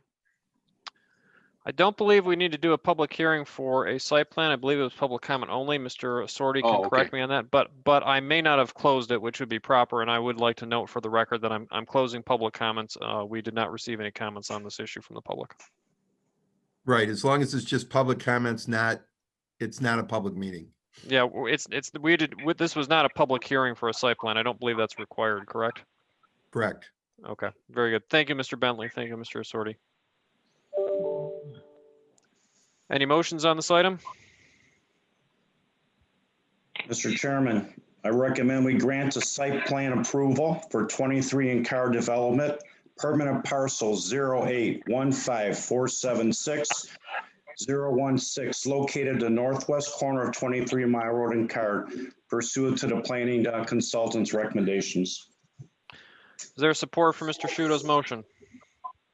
Oliver will support that. Very good. And then I do have some discussion on that before we go to the vote. Mr. Shudo, just to clarify, with regards to the 4 findings that Mr. Skirdo has in his review, can you please clarify how your motion reacts or responds to those? Well, like I said, whatever the planning consultant's recommendations were, if those 4 counts were in there, then that's part of my motion. So to clarify for everyone, because I know we obviously don't have the paperwork or was not in front of us as per normal. The four stipulations that Mr. Skirdo had was, and I'm going to read them out actually verbatim. I think it's important to do here. The first one was that consent judgment requires documentation that cross-access agreements have been procured. The documentation has not been provided, but the township engineer can verify receipt of the documents prior to construction. So that would be contingent upon that. Also, consent judgment requires a 65-foot rear yard setback. That would be the north setback. It is currently shown at 64.66 feet. The building must be shifted into compliance with the consent judgment, or the consent judgment should be revised. So it would be contingent on the building being shifted or the consent judgment being revised. Third, provide a corrected landscape plan. An updated landscape plan has been provided. Within this updated landscape plan, we note the presence of several inconsistencies between drawings and plant list. 8 AAB are depicted while 10 are quantified. 3 CAH are depicted while 36 are quantified, and 12 RAG are depicted while 23 are quantified. So I'll be responding to the planner's comments on that and correcting those. And then lastly, they note that to verify roof-mounted appliances and fixtures shall be effectively screened on all sides, and that their elevation showed no roof-mounted appliances. So, Mr. Shudo, just to confirm, your motion would include those that the township engineer should verify receipt of the cross-access agreements, that the building should be moved into compliance with the rear setback or the consent judgment should be revised, that an updated and corrected landscape plan should be submitted, and that the elevations should maintain no roof-mounted appliances or fixtures. Is that accurate? Are you okay with that? I'm okay with that. Very good. Mr. Oliver, you're okay with that? Still seconding the motion? Yes. Yes, Okay. thank you, Aaron, for pointing that out. No problem. Any other discussion on this issue before we take it to a vote? Hearing none. Mr. Bentley, could you call the roll? Well, Mr. Shudo, Yes. Mr. Oliver, Yes. Mr. Bentley, yes. Mr. Hardy absent. Mr. Tuckfield, Yes. Mr. Provenzano. Yes. Pass. Very good. Thank you, Mr. Bentley. And just a note on this, obviously, we don't generally like adding provisions. I considered not voting on this item. I don't like the fact that we don't have the cross-access agreement. It seems a pretty significant thing. I will mention that in the time that I've sat on these boards, I've seen Mr. Thompson a considerable amount of times. Obviously, Mr. Oscar is an owner within the township and has some good reputation. Mr. Thompson, I'm relying on you to make sure those are provided. If it was somebody who I knew less well, I probably would have been less likely to vote yes on them. So just please, if you could, make sure those are submitted. Obviously, you got a long history with the township. I know I've been seeing you every year since I've been here, and I trust you'll get them. So You will have them. very good. Thank you, sir. I appreciate it, and I appreciate your work on this item. With that, We appreciate the consideration this evening. very good. Thank you, and thank you, Josh, as well, and Mr. Oscar. We appreciate you being here. Yep. Thanks. Okay, that completes that item, and the hazards of working off of a computer. I now have to unbury my agenda to make sure I get the right item next. All right, we are on to item 6C, extension of time for the final preliminary plat for Wexford Meadows subdivision. This is permanent parcel 0827100034, located on the east side of Heidenreich Road, quarter mile south of 22 Mile. Joseph Van Haverback is the petitioner. Mr. Box, could you take us through this, please? Sure, thank you, Mr. Tuckfield. As you mentioned, it's on the east side of Heidenreich, south of 22 Mile in section 27. They are seeking a extension of time for their preliminary plat that was approved a year ago. It is set to expire on December 27th. I do not know how many times this item has been approved for extension, but I believe this is not their first time for extension. I can confirm that. Our planning consultant as well as the engineering department have both reviewed this and have no concern and are recommending approval of this. Very good. Thank you, Mr. Box. Is the petitioner in the audience tonight for this item? I don't believe they are, but I just want to verify before we go into it. Petitioner, I believe Mr. Van Haverback is the petitioner, but for this item. If you are, please raise your hand digitally or hit your hand on the app. And I don't believe the petitioner is in attendance tonight. So with that, we're just going to keep going with our questions or motions. Actually, I'm going to bring this back to the board, to the commissioners. Does anyone have any questions for Mr. Box on this item? Yes, Mr. Chairman. Go ahead, Mr. Bentley. Yeah, you're supposed to be able to talk. Hello? Hello. Hi. Yeah, this is Bob Lynn, and I'm here with Joe Van Haverback. Very good. Yes, you were here on this item. Very good. And we're still here. Very good. And I appreciate it. You mentioned it before, and I was thinking of Mr. Van Haverback, and I missed it. I'll give you a chance to speak as soon as we've talked to Mr. Box, but thank you for reminding me. Thank you. Okay, Mr. Chairman. Thank you. Go ahead, Mr. Bentley.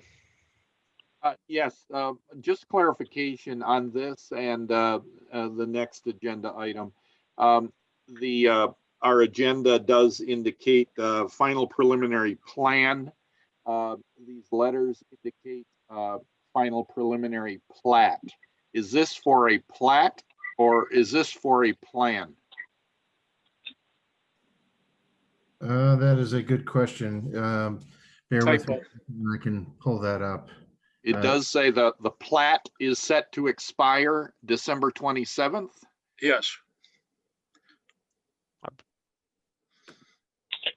As opposed to plan. Correct. Okay. And I guess this is my first time that we're reviewing a preliminary plat. Yeah, I was going to say, typically it's a final plan. Well, we are in a position to prepare the final plat and get the thing recorded sometime after the first of the year, but we've got a couple more hoops we have to jump through on Wexford. There was a couple of and if I could, my apologies, but Mr. Lind, if you could just identify yourself again for the record. Okay, it's Bob Lind with Urban Land Consultants. I had talked to Jerry Wanglin at the Township. He indicated there's a couple of problems with the sewers that need to be cleaned out before they're going to be acceptable for connections. So we're in the process of fixing that. So that's where we're at with that process. So in the meantime, we need to get an extension so we can start circulating the final plat for recording. Mr. Box, I don't know if you have this in front of you, but I believe we don't grant the plat. Is that correct at this point? This is a extension of time for the preliminary plan or the final plan for the subdivision. Is that accurate? Yeah, I believe that is correct. It is for the plan. Okay. Just want to make sure we have clarification. I believe we have Mr. Lind here. Normally we haven't gotten through, but is there any other questions for Mr. Box before we go to Mr. Lind? Hearing none. Obviously, Mr. Lind, you already did mention a couple things. Did you have any other comments on this particular request? Not that I could think of. I guess the road commission, we haven't seen any written paperwork from them, but we have a verbal okay for the pavement and all of that infrastructure for the road commission. And just to make sure, I believe you are here for 2 items this evening. This is Wexford Meadows, the one at Heidenreich and 22. Okay, very good. I did have a question for you. We've seen these come before us for quite some time now, and I was chuckling with someone earlier. I'm in my early to mid 30s, and when I was a teenager, I remember biking through this particular portion of the subdivision when it had roads but was not built. So this plan has been around for a little while. So I guess I had 2 questions for you.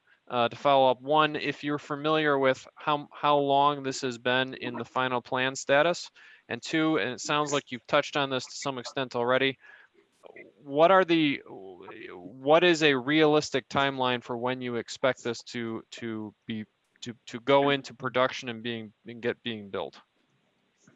Our best guess right now would be to come back with final plat approval at the board meeting, and that would be sometime in February, would be our best guess. I don't know if that will coincide with the holidays and getting the drain office and the road commission, everybody to sign off, because they have to go before we can come back to your office.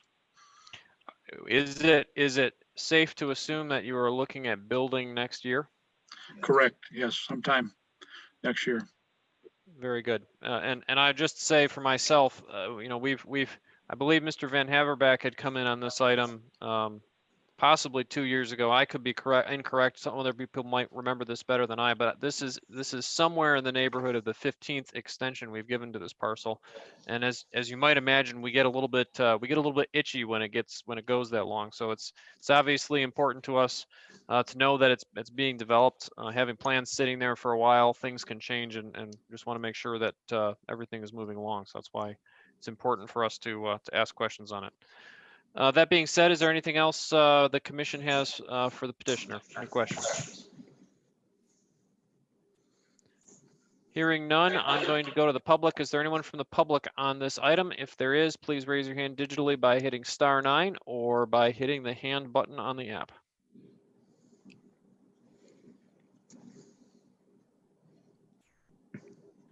We're down to 1 person. And he hasn't done anything to raise his hand yet. So I know that he's familiar with these apps, and I'm going to say that he's probably in good shape. With that, I'm going to close the public portion, bring it back to the board. Is there any comments, questions, or motions on this item? I have one question. Are we extending the time from December 27th? Are we extending the time from today's meeting? Good question. Mr. Box, any thoughts on that? I would think that if you're making this recommendation, it would be from today. And again, this is a recommendation for the board. This will actually go, regardless of your recommendation, this is required to go to the board, and it will be in front of the board tomorrow night. Very good. That answer your question, Mr. Shudo? Yes, it does. Thank you, Mr. Chairman. Thank you, Josh. No problem. Any questions or motions?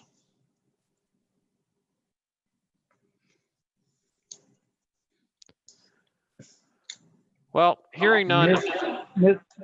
Go ahead, Mr. Oliver. Chairman, Go ahead. I would make the motion that we would give this extension of time for final plan of Wexford Meadows subdivision, starting from today to continue to 11/9 of 21. Permanent parcel 0827100034, located east side of Heinrich Road, quarter mile south of 22 Mile Road, section 27. Very good. Thank you, Mr. Oliver. Is there any support? I'll second that, member Shudo. Motion by Mr. Oliver, supported by Mr. Shudo. Is there any discussion? Hearing no discussion, I have one comment. I've gone back and forth on this item a little bit. It's been around a long time. I'm glad to hear the petitioner's here and that movement is happening. I talked to Mr. Box about this as a more general thing. I think we need to really set standards for how long we're willing to allow extensions, which is another conversations we've had more. But at this point, I am in favor of it because the petitioner is moving forward. But I'd mentioned to the petitioner, like I said before, we're pretty itchy on this one. So hopefully it'll keep moving. That was all the discussion I had on the motion. Unless anybody else has any discussion, Mr. Bentley, could you call the roll? Will. Mr. Oliver, Yes. Mr. Shudo, Yes. Mr. Bentley, yes. Mr. Tuckfield, Yes. Mr. Provenzano. Yes. It passes. Very good. Thank you, Mr. Bentley. Thank you, Mr. Lind. Okay, Moving on. thank you. And Mr. Lind, you're on for this next item as well. Is that correct? Correct. Okay, very good. Moving on to item 6D, this would be an extension of time for the final preliminary plan for Harmony Acre subdivision, permanent parcel 0816200017, south side of 24, 1 3/4 miles east of Romeo Plank, section 16. Joseph Van Haverbeck is the petitioner. Mr. Box, could you take us through this, please? Thank you, Mr. Tuckfield. Obviously very similar to the last item. The petitioner is seeking an extension of the preliminary plan. This Harmony Acre subdivision number 4 is on the south side, 24 mile east of Romeo Plank Road in section 16. Both engineering and planning is in favor of granting an extension of this. Again, I believe this is not the first time that this one has been extended. This one, they submitted their request back in September. Technically, this one expired on November 1st. So unlike the last one where you were recommending today's date, I would suggest on this one, if that motion is made to recommend an extension, it be made retroactively from November 1st. Expired. Very good, Mr. Box. Is there any questions for Mr. Box on this item? Hearing none, I will take it to the petitioner. Mr. Lind, did you have any comments on this item? On this item? Once again, the DPW, Jerry Wangland's office has approved all of the pipes. Everything's been re-TV'd. There was no exceptions. The only item left on my checklist is to coordinate that with AEW. There's a couple of questions that need to be answered on the as-built, and then we are ready to start that plat also.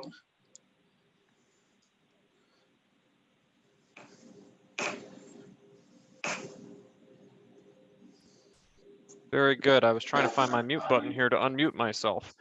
Okay, very good. I will then bring it to the commissioners. Is there anyone from the commission that has questions for the petitioner?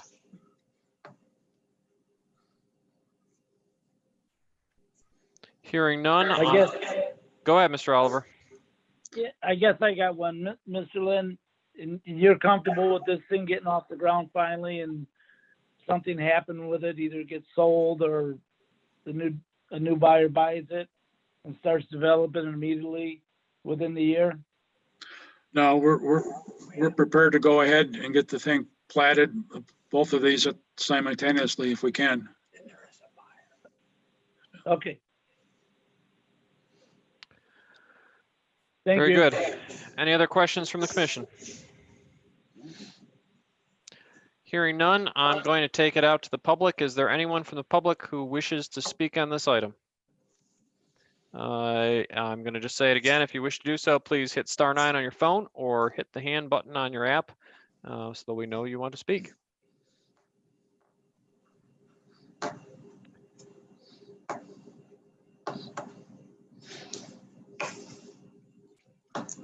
Well, I'm not seeing the one person left in the audience raising their hand. So again, I'm going to move on and take us back to the commission. Is there any questions or comments on this item or any motions?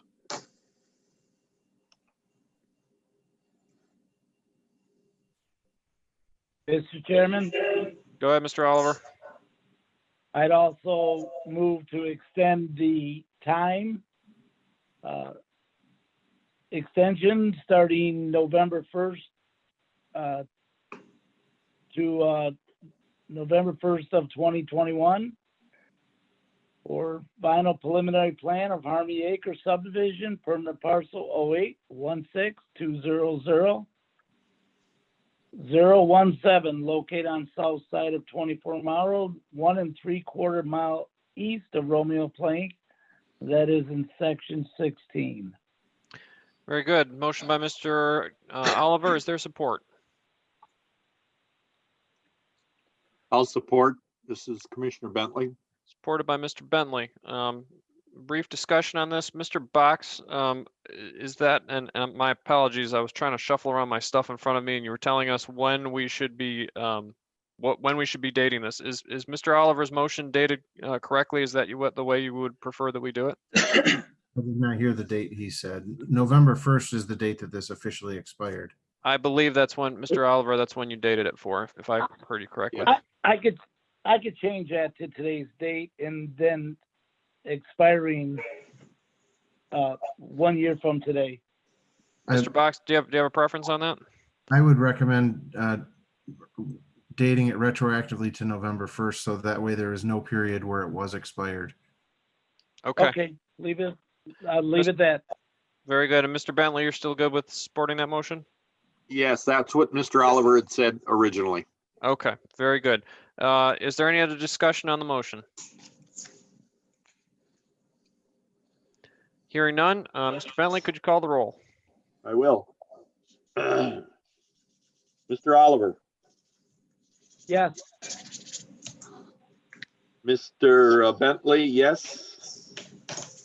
Mr. Tuckfield, Yes. Mr. Provenzano, Yes. Mr. Shudo. Yes. That's it. Passes. Very good. Thank you, Mr. Bentley. Thank you, Mr. Lind. I appreciate your patience tonight. I know it's been a long meeting, and we'll really appreciate whoever you're representing building those parcels. They have been sitting there for a while. Okay, thank you for your support. Okay. No problem. All right, very good. We are going to move on to item 6E, ground sign for West Grove Estates, permanent parcel 0817253011 and 0817253116. I believe we have a representative from the petitioner here, Mr. Boggs. I appreciate his patience. It's been a long evening. And also we have Mr. Box. Mr. Box, if you could take us through this item and what's going on with it. Sure. Thank you, Mr. Tuckfield. As you mentioned, West Grove Estates is located off Romeo Plank Road, north of 23 Mile. So they have an entrance sign that they're looking to replace. I know, Mr. Tuckfield, you're familiar with this situation because we just had it pop up at ZBA, but for the rest of you, there are a number of signs in the median in the entryways to subdivisions within the township. And as some of those subdivisions are now starting to get older, they're looking to update those signs. Since the time that they were developed, the road department for Macomb County no longer allows signs within the median. So in most cases, they're going to have to move those signs outside of the median unless they replace the face only of the sign, and they can keep the same structure. That being said, West Grove is a little bit different because this is a private road, not under the jurisdiction of the road department. So they can keep their sign in the median. And they are looking to replace it in roughly the same area as the existing sign but removing the wooden, replacing with a much more decorative a stone sign that you can see in your packet. I will note this is likely going to need a variance because our code does say that it needs to be 10 feet away from the curb, and the median there thus would then need to be larger than 20 feet wide in order for the sign to be in the middle and still maintain 10 feet from each curb. And I don't believe the median is that wide. So if this could get moved to an approval, it would need to be an approval pending a variance. Very good, Mr. Box. And a question on this procedurally. If we approve this tonight, and I believe this is an approval, this is not a recommendation for approval, if I remember our bylaws correctly, and the ZBA were to decline to give a variance, or to deny the variance, what would happen to this? Would this need to come back for an additional review for a new location if they wish to still replace the sign? I believe if you were to approve this pending the variance and then the variance is denied, then essentially your approval is then denied because there is no variance. Mr. Assorti might want to say something with that, but I Right, think if your approval is conditioned on the approval by the ZBA, if the ZBA doesn't approve it, then the whole thing is denied. And Mr. Assorti, if you could just take us one step through it, if as sometimes happens with denied ZBA variances, if it goes further along other avenues, is the planning commission's approval, does it wait, or if the variance is denied but a further action approves it, do they still have to come back to the planning commission, if that makes any sense? Well, further action can approve it. So the approval would be conditioned on the approval of the ZBA, which is what I want to present. If you're talking about going to court and the court overturns it and the appeal period expires, then the planning commission approval would stand. Okay, so if theoretically there was a denial, but it went to court and the court approved it, the planning commissions would then re-stand with the request. I don't understand what restand with the request means. It's probably worded in artfully. The approval would still stand because of any court action in lieu of a variance being granted. Correct. If the approval is conditioned on approval from the ZBA, then that would follow through all the way through the normal procedures on what an approval is. Okay, very good. Appreciate it, Mr. Assorti. Thank you, Okay. Mr. Box. Any questions for Mr. Box on this issue? Mr. Chairman, Go ahead, Mr. Bentley. what is the intent of the 10-foot setback from each curb for a sign that is in the median or a boulevard? If I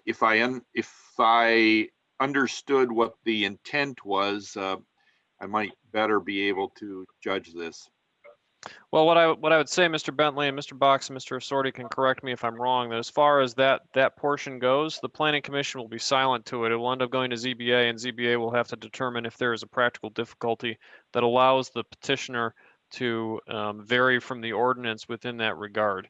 So as far as, and this is why typically we see items go before the ZBA, before the planning commission, to avoid some of this confusion. And again, Mr. Assorti, Mr. Box, correct me if I'm wrong, but our decision tonight is pretty much silent as to that specific portion of the ordinance. We're looking at it at every other portion of this request with the exception of that dimension. Yeah, I think that's accurate. And I would, just to answer his question, our ordinance states that signage must be that distance away from the curb line from all roadways. So it's not the fact that it's in the median that it needs to have that setback. It's stating that it needs to have that setback from all roadways. Okay, correct, but for the cases, and just to clarify, and then you can go ahead, Mr. Bentley, but for the purposes of what we're looking at tonight, if there was not for the ZBA, we would not be able to grant this particular request on their drawing because the planning commission does not have the authority to grant it. So it's not that it's not pertinent, it's that we don't have the authority. So yes, Mr. Chairman, my questioning of that is to allow me to make the decision of whether or not I would even approve it if I thought it was creating a problem down the road, whether they got a variance or not. Very So- good. As long as we clarify the original, obviously your decision on it is fine. I just want to make sure that the procedure of it was we had it clarified. So Yeah, my thought was snow removal, damage, from blades or the ice and snow. I don't know. no, I just wanted- understood. Do you have any other questions for Mr. Box? I do have another question. In the orientation that it's being placed, it would appear that it would probably be less of a vision, I should say an obstruction of vision than the previous or existing orientation. Unless the vehicles can't go far enough forward and have to remain back while they're waiting for traffic. Do you have any thoughts on that, Mr. Bach?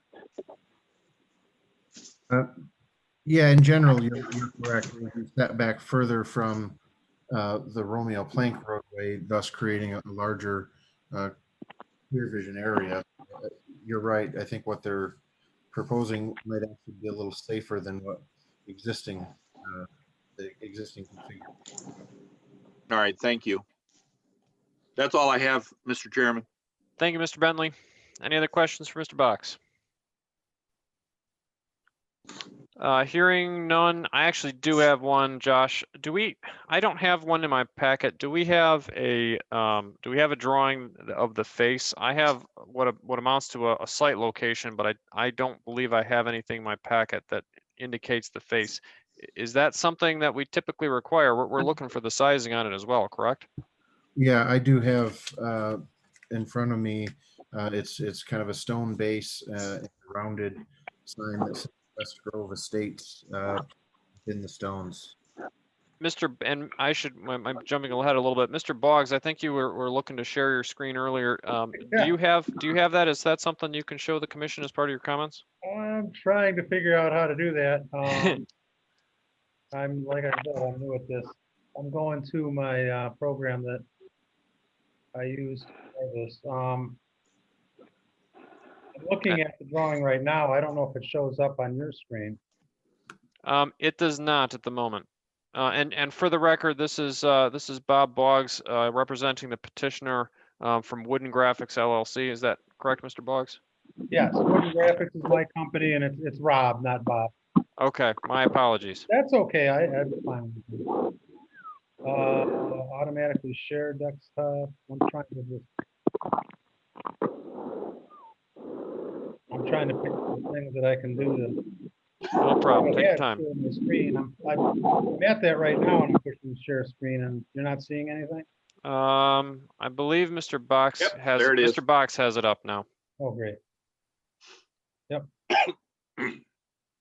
Very good. And Mr. Boggs, I'm going to have to make sure I don't trip over my tongue here. I've got Mr. Boggs and Mr. Box. Oh, every time you say box, it gets my attention.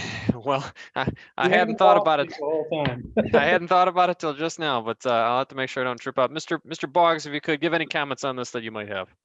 Well, the sign that I've designed is set back to the furthest point of the existing sign only because of the sight distance. It's better to see the sign that way. The egress would have a better view of Romeo Plank from there for viewing purposes. It's not, the sign, it isn't very high, 4 feet. The wall is only 2'8". As far as being an obstacle, we build the sign with a breakaway design that it's very simple, that I developed years ago for signs in islands and in traffic areas. We're using cultured stone on the sign. The sign itself, sign face itself is not limestone. It is high-density urethane foam, which is used extensively in the sign business right now. Been for years. Holds up better than wood. Aesthetically, it'll fit into that landscape and everything in there quite well. So from an aesthetic point of view, I think it's a perfect fit. If we turn the sign 90 degrees, which would give us more distance from the sign to the curb, it would approach that 10 feet to within 6 inches. We would have to remove landscaping, of which those trees in there really look good. I'd hate to cut down the trees. And it would cost the client more, obviously, for the tree removal and a double-sided sign. So this was what I proposed for them. Their other alternative is to put it on the 2 signs on either side of the entrance at diagonals, so they can be seen from both directions, which again would add a lot of cost. Very good. Thank you, Mr. Boggs. Is there any questions for the petitioner from the commission? Hearing none, I'm going to take it out to the public. Is there anyone from the public who wishes to speak on this item? If you do, please raise your hand by hitting *9 or hitting the hand button on the app. And seeing none, I'm going to bring it back to commission. Is there any comments, questions, or motions on this item?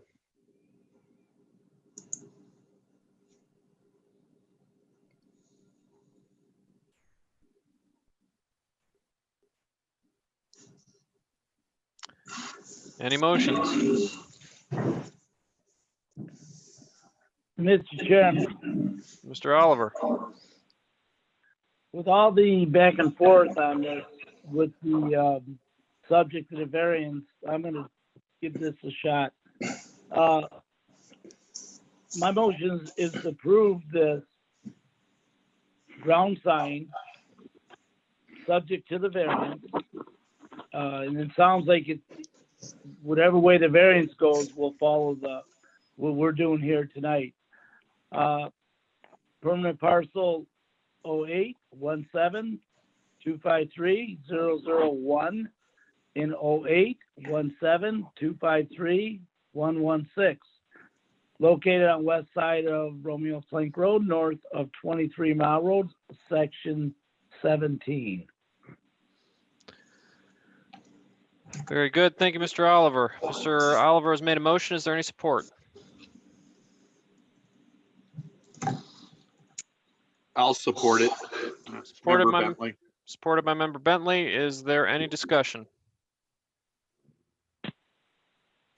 Hearing no discussion.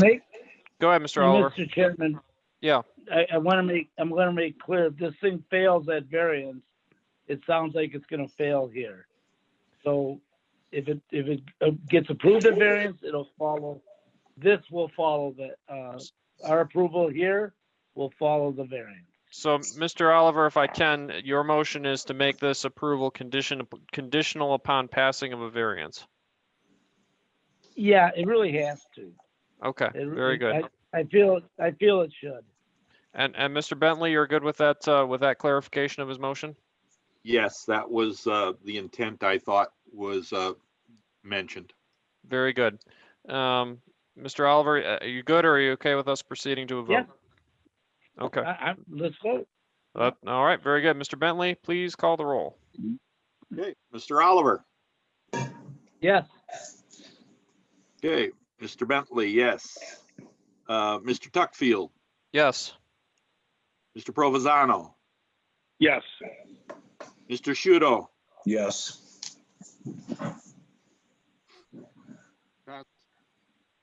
All right, very good, Mr. Bentley. I appreciate it. That concludes our new business for this evening. I appreciate all of the petitioners who are here for such a long period of time. Mr. Boggs, I appreciate your patience. I appreciate your help. No problem. And we will, I guess we'll see you at the ZBA in a few weeks here. Actually, if you could, and I mentioned this to Mr. Box earlier, I'm not sure what the timing requirements are, but just make sure you're in touch with the planning department. I don't know that we had necessarily processed the ZBA application yet. And obviously there's some time delay with notices and whatnot. So if Yeah, I was told I can apply tomorrow, but I have yet to clear it with the client, but, they'll be happy Okay, to do it. very good. Just obviously keep in mind, we have some delay because of notifications and the ZBA meets once a month. And we generally need quite a bit of time before then to make sure all of our legal requirements are met. So, Very good. all right, thank you, sir. Thank you. All right, I'm going to move us on to item 7 then. This will be old business. Mr. Box, do we have any items that you would like to address under old business this evening? We do not have any old business this evening. Very good. We will then move on to item 8, public comments on non-agenda items. We have one member of the public left, and he's raising his hand. I've been pushing him all evening. So if Dan could unmute Mr. Papa, and Mr. Papa, please identify yourself and give any comments you might have. Sure. Thank you. Thank you, Mr. Tuckfield. I'm Ronald Papa. I'm at 50759 Russell. And first, let me just start by saying congrats to Mr. Oliver on winning his election. So congrats to you, sir. I know I've kind of sat silent. Yeah, you're welcome. I've sat silent most of the night, and mostly that's because I think you guys are doing a great job. I used to sit on my homeowners association for many years, and we would never get a lot of people attending or whatever, and it was always frustrated me that that we didn't have that kind of participation, but it's usually meant it was a good thing because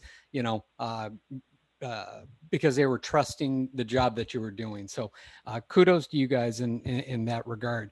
And I've sat in on several of the video conference sessions lately about roads and parks and demographics and the land use and all of that. But totally aside from that, I'd like to get some guidance or feedback from any of you for if there's for a new candidates who are interested in perhaps joining the Planning Commission. I know that several of your terms are up this year, and what's your thoughts on that? I mean, are you looking for some new blood on there? What would you recommend to somebody who might be interested in filling one of these slots? I've already I know I've talked to Mr. Tuckfield about it. I've reached out to other folks who are on the board and stuff, but yeah, I'll leave it at that and get your thoughts. Mr. Papa, this is Charlie.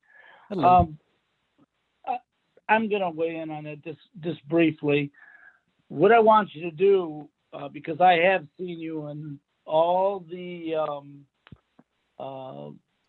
master plan webinars, and I appreciate you filling in on that. And so watch very closely, because I think our new supervisor there is an open seat. Mm-hmm. And our new supervisor, Viviano, will be asking to maybe take applications, or maybe he's just going to give the board a new name, and generally the board will follow through on that. So stay in touch. That's all. And I appreciate you staying in touch. All right. As much as you've done, you've been attending a lot of this stuff, and I, that makes for an informed member. So that's all I can tell you. Don't just keep in touch with the supervisor. Thank you very much. Thank you, Charlie. Thank you, Mr. Papa, and I appreciate you commenting. I know I've been kind of teasingly pushing you for the last couple items because you were the only member of the public left. So I appreciate you answering the call at the end here. No worries. Thank you. All right, very good. And I know I have a comment, but I'm going to leave it, well, probably to the next item. So I'll mention that at that point. Anything else, Mr. Papa, or are you all set? No, I'm good. Thank you very much. No problem. Thank you.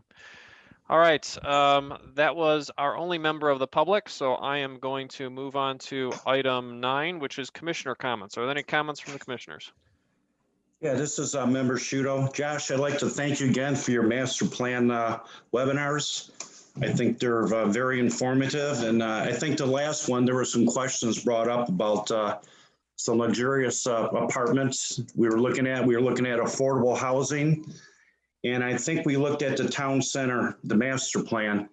I've been on this for 14 years and I don't think we ever reviewed the town center plan. Is that something we, as a planning commission, look at, Tom, or is that something separate from us? Well, that's part of that's part of the master plan, the town center area. I know there's some renderings and even a different set of ordinance and code for the town center area. And that is definitely something Mr. Skirdo and his firm and myself are taking a deep dive on as part of this master plan. But that never comes before the planning commission, correct? Well, it'll be part of the master plan. So yes, it will come to the planning commission. Okay. My second comment I have is the last sign we had, the ground sign, as 23 Mile expands, are we gonna get more signs for easement when the road widens, or we gonna have to move more signs back? So is this gonna be a lot of variances for subdivisions moving signs? Possibly. We're starting to see that as the roadway widens, that's causing a problem, as well as the fact that a lot of places have signs median, which are no longer allowed. So when they go to make any adjustments to them, then they have to be moved. And depending on how that development was laid out to begin with, there may or may not be room to put those signs on the side of the roadway as opposed to the median. So it is definitely something you're probably gonna see a little bit more of in the near future as subdivisions decide to update signage.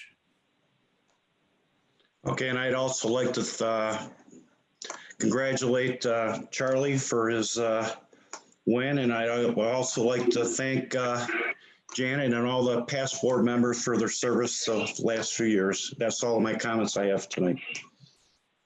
Thank you, Mr. Thank you, Skirdo. Jasper. Any other comments from the commissioners? Yes. Go ahead, Mr. Oliver. Josh, you there? Yes. Okay. In lieu of this time extensions, I don't know if I have to ask the BOT or can we ask you? Is there any way you could put together something for the planning commission? Maybe some guidelines, maximum years, just so we don't have really guidelines on extensions. We generally don't get them that go as long as a few of them have, but that don't say that it can't continue. We can't run into this problem again. And another problem I would like you to address on that same subject is the cost.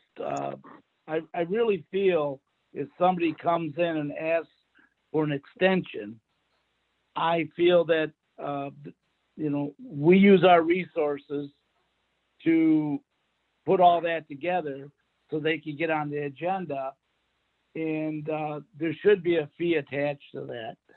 So I don't know if you need that coming from the board of trustees, or can we have you do it? But that's something I would like to address going forward. Yes, I can absolutely put together some recommendations as far as approving these and how many years maybe would we like to see them approved as a maximum, as well as I can give you some guidelines as to roughly how much time it takes us or how much it's costing us. As far as establishing a fee or charging a fee, that would have to be approved by the board, but I can certainly put something together. And if you folks think that it's justified, I'll be happy to put that on the board agenda as well. Josh, I got most of that until your roof caved in on you.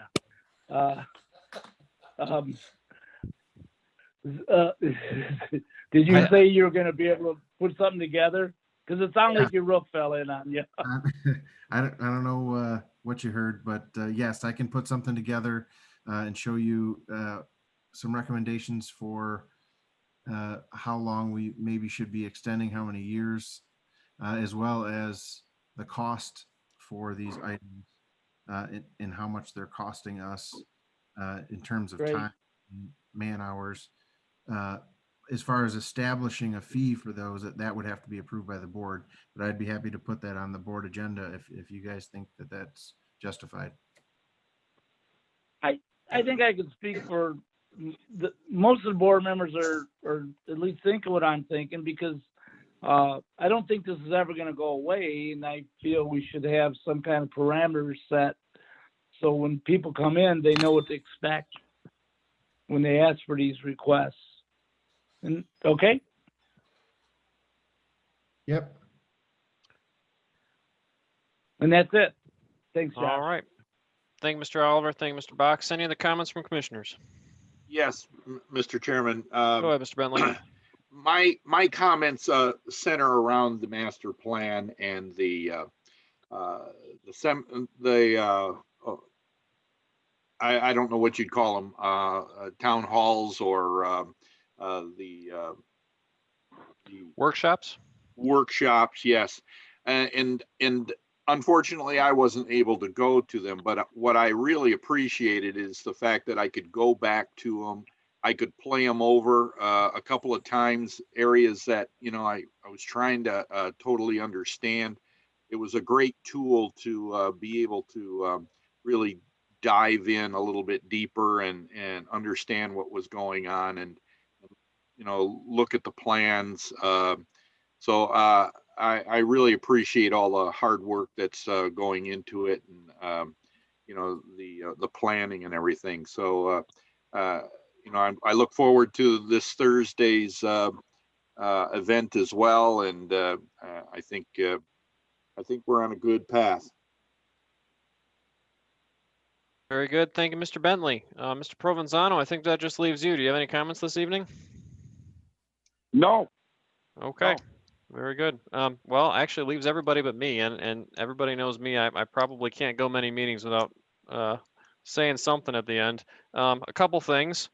One, just wanted to thank Christy Posey, the clerk, for running an election as she did last week. Multiple of the planning and ZBA members were able to take part in that. I know I was out there. Mr. Hardy, I know was there in spirit. We had multiple members of the ZBA who were working, and whatever else may happen across the country. I'm pretty confident in our vote totals here, and our team did a great job. I don't know how many people were familiar with this, but we had record-breaking totals, and the election day results were all complete and uploaded to the county's website by 9:03 p.m., which on election night, which considering some of the other things that we've seen go a long time, I think says something to our speed on election night. And then the absentee ballots were all counted. They were counted through the night, and they were complete and uploaded sometime in the early business hours of the day. So just kudos to the election department. None of the rest of this stuff, as we're maybe seeing a little bit more than normal right now, none of the rest of this stuff works without the election working correctly. And I'm proud of our team. So that's a good thing.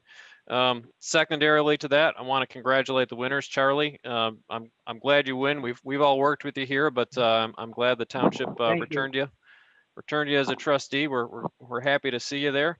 And then obviously we had several other trustees, a re-election, Mrs. Nevers, and a couple of new trustees, Mr. Kuzmano and Mr. Lucido. And I just want to encourage all of them. I think all the members of the Planning Commission enjoy thinking about this stuff, and I'm sure we're all ready to talk if anybody wants to, chat about things that are going on.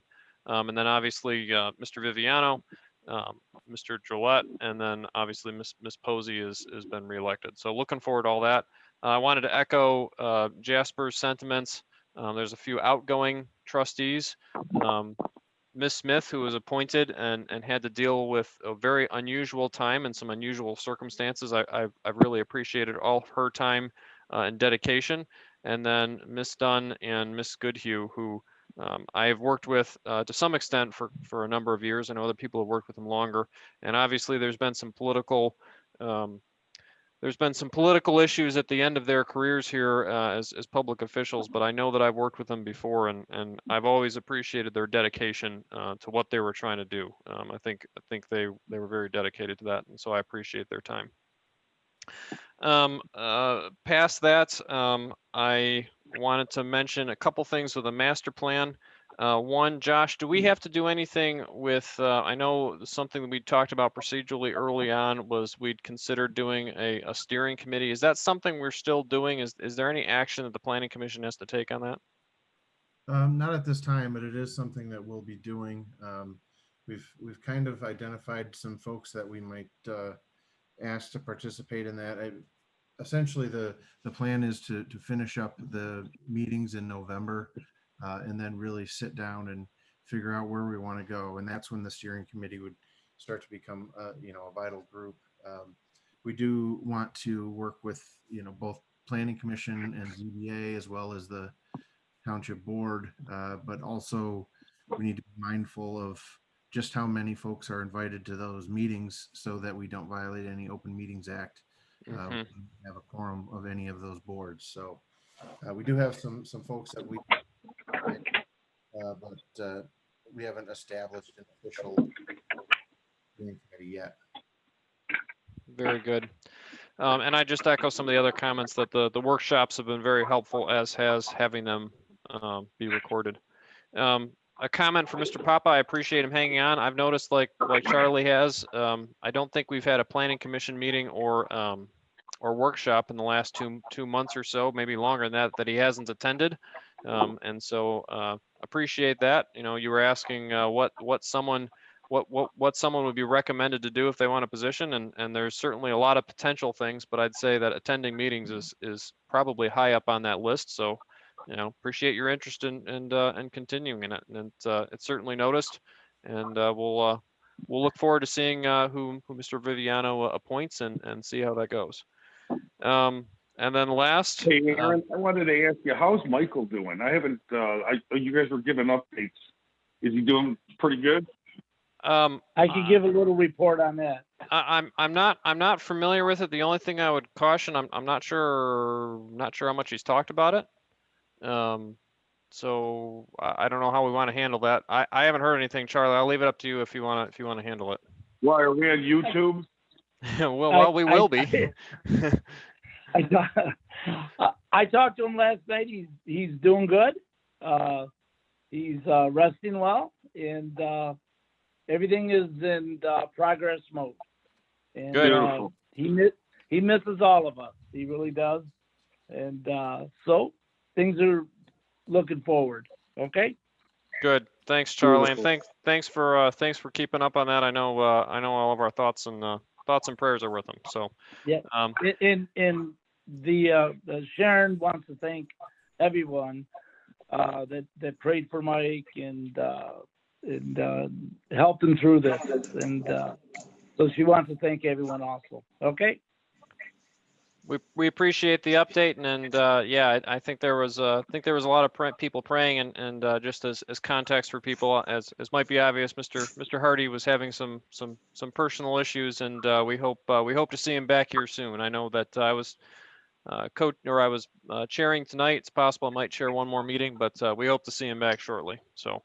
And with that was the only thing I had left. I appreciate you guys letting me chair tonight. I chair ZBA a lot, but ZBA and Planning Commission are two different animals. So thanks for putting up with me. I enjoyed doing it, and enjoy working with you guys as always. So that's all I had. Good job, Aaron.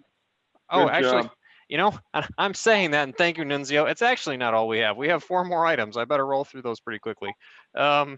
We have item 10, which is the Board of Trustees liaison. Mr. Oliver, do you have anything for us on that regard tonight?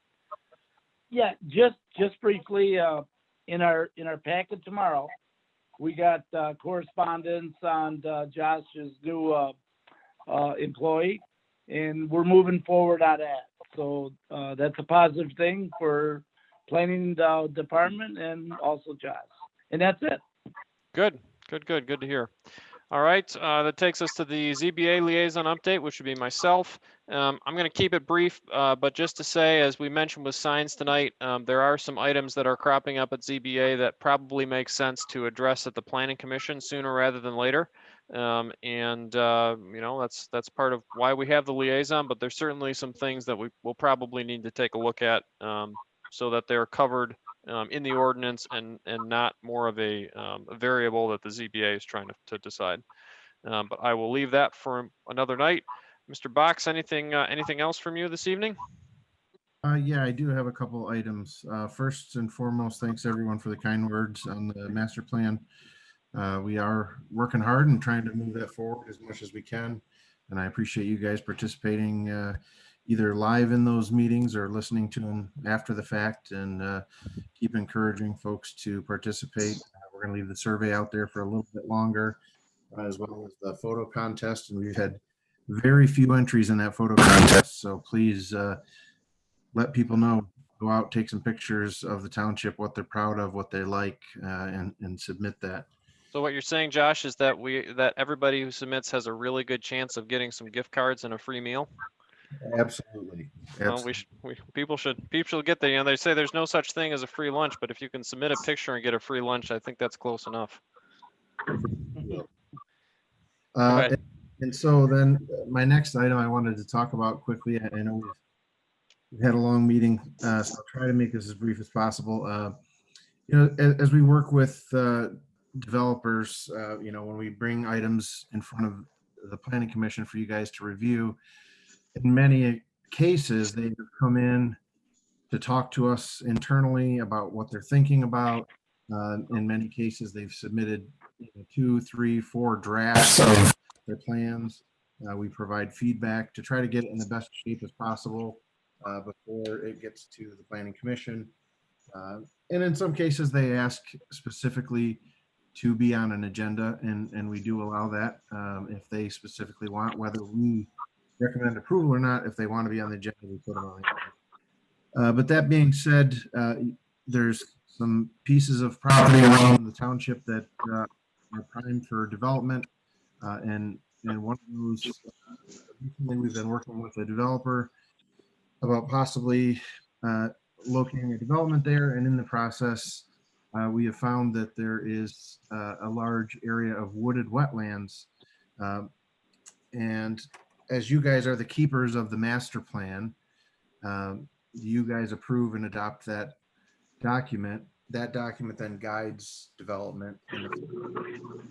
One of the things, I know we're working on the new master plan, but until that is adopted, we have to abide by the existing one. And one of the items that we're seeing, as I mentioned, we found some wooded wetlands in an area that we're hoping to development.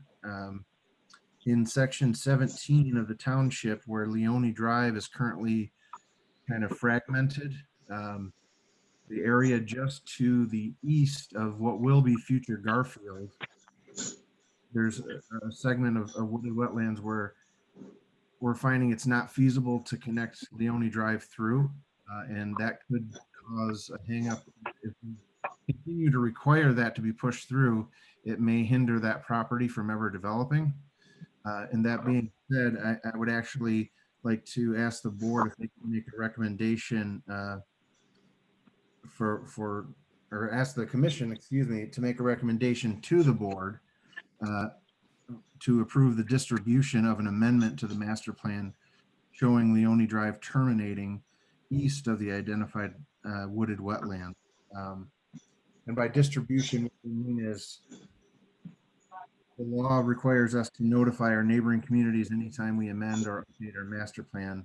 What we're seeking is to be able to include our surrounding communities, that being Clinton Township, Ray Township, Shelby, Chesterfield, as well as the county and Semtog and all the utilities and rail lines.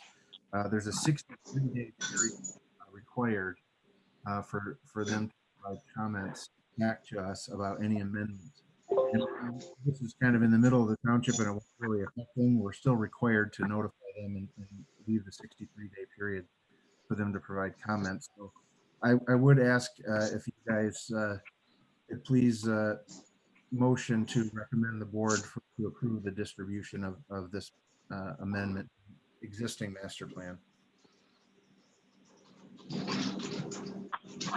Josh, if I could, and I lost a little bit of connection in there. I think I got the general gist of what the endpoint is, but I missed what the distribution specifically, what this step is referring to. This step is about distributing the proposed amendment to municipalities around us, not necessarily approving it or proceeding, just the sending it out for comment. Is that correct? That's correct. Okay. And this would be a recommendation to the Board of Trustees to do that. That's correct. Okay, very good. And just to clarify, I don't know if you were able to hear, the amendment that we're proposing is currently Leone Drive is shown to connect all the way through current or what will be future Garfield in section 17. Can that be brought up? I'm sorry? I think we have some extra sound on the line. I think it might be from Mr. Bentley's mic. Mr. Bentley, I'm not sure if you got sound on there, if you can mute it or something. I was just asking if it could be brought up on a plan to show what we're talking about. Let me see here. I might be able to get it up. I don't know if you can, Josh, but I might be able to get the satellite up of it at any rate. I mean, our zoning map is on our document in our packet for section 17, if that will help. Might actually. That would be for For the sign. Was on for that the was sign? for the sign. Yeah. Yeah. Hang on. So it's the last item. Here. Yeah, I've got it. It doesn't show the cross through, but I can share it if that would be helpful. I'm sharing an aerial. Let me know if you can see it. Yep. Yep. So if you can see my cursor, Leone Drive actually comes all the way to the left of the screen, and it's proposed to continue through this property, connect with this part of Leone Drive, and continue on. And this is Garfield, and then continue on to this segment over here of Leone Drive. What we've found is that we've got some folks interested in this parcel here, but this would all be wooded wetlands that would be very difficult and costly to mitigate connecting this road through. And currently our plan shows this road connecting through, which is essentially going to make it almost cost prohibitive to develop this land. So what we're asking is if we can amend the master plan to terminate this Leone Drive in a cul-de-sac to the east of this wooded wetland area. Josh, what would that do to Leone Drive west of future Garfield? That would still connect out to future Garfield. And does sending this tie us in any way to saying we want to do this as part of the master plan? I'm not saying I'm averse to it. I just I don't know that we've all thought about it maybe as much as we'd like to for a change like this. No, sending it out is just notifying them that we're considering an amendment to the master plan. They then have 63 days by statute to respond to that. And again, I wouldn't anticipate many, if any, comments really, as this is right in the middle of our township, and it's not really a roadway that would, intersects with or affects other people. That, but we are required to do that. Mr. Bentley, I'm sorry, I stepped in when you were kind of asking questions. Do you have any further questions on this?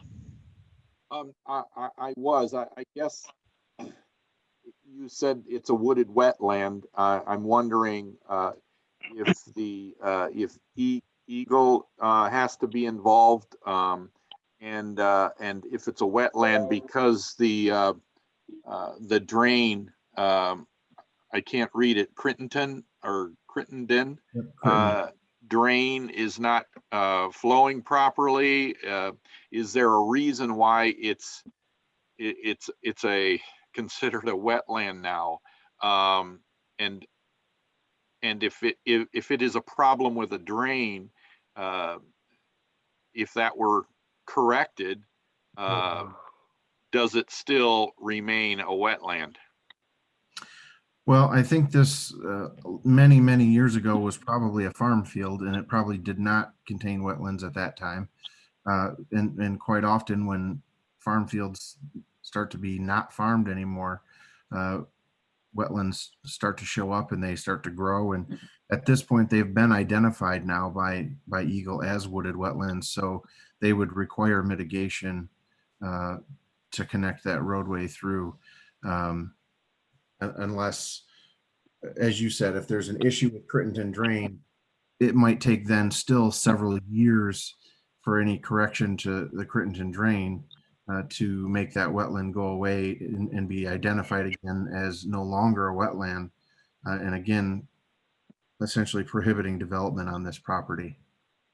Yeah, my concern is long term. If we don't exhaust our options to make that a viable area to be developed, and it remains a wetland, and it could have been resolved, maybe there are options that we should do before we say, hey, we're not going to allow that road to carry through. I mean, it's a good short stop method, but for long-term planning as a master plan, I would think that maybe it's something we should be looking at. And if it takes a couple years for that to change around, I mean, I'm not an expert, and I know wetlands are tough to mitigate, but there are alternatives,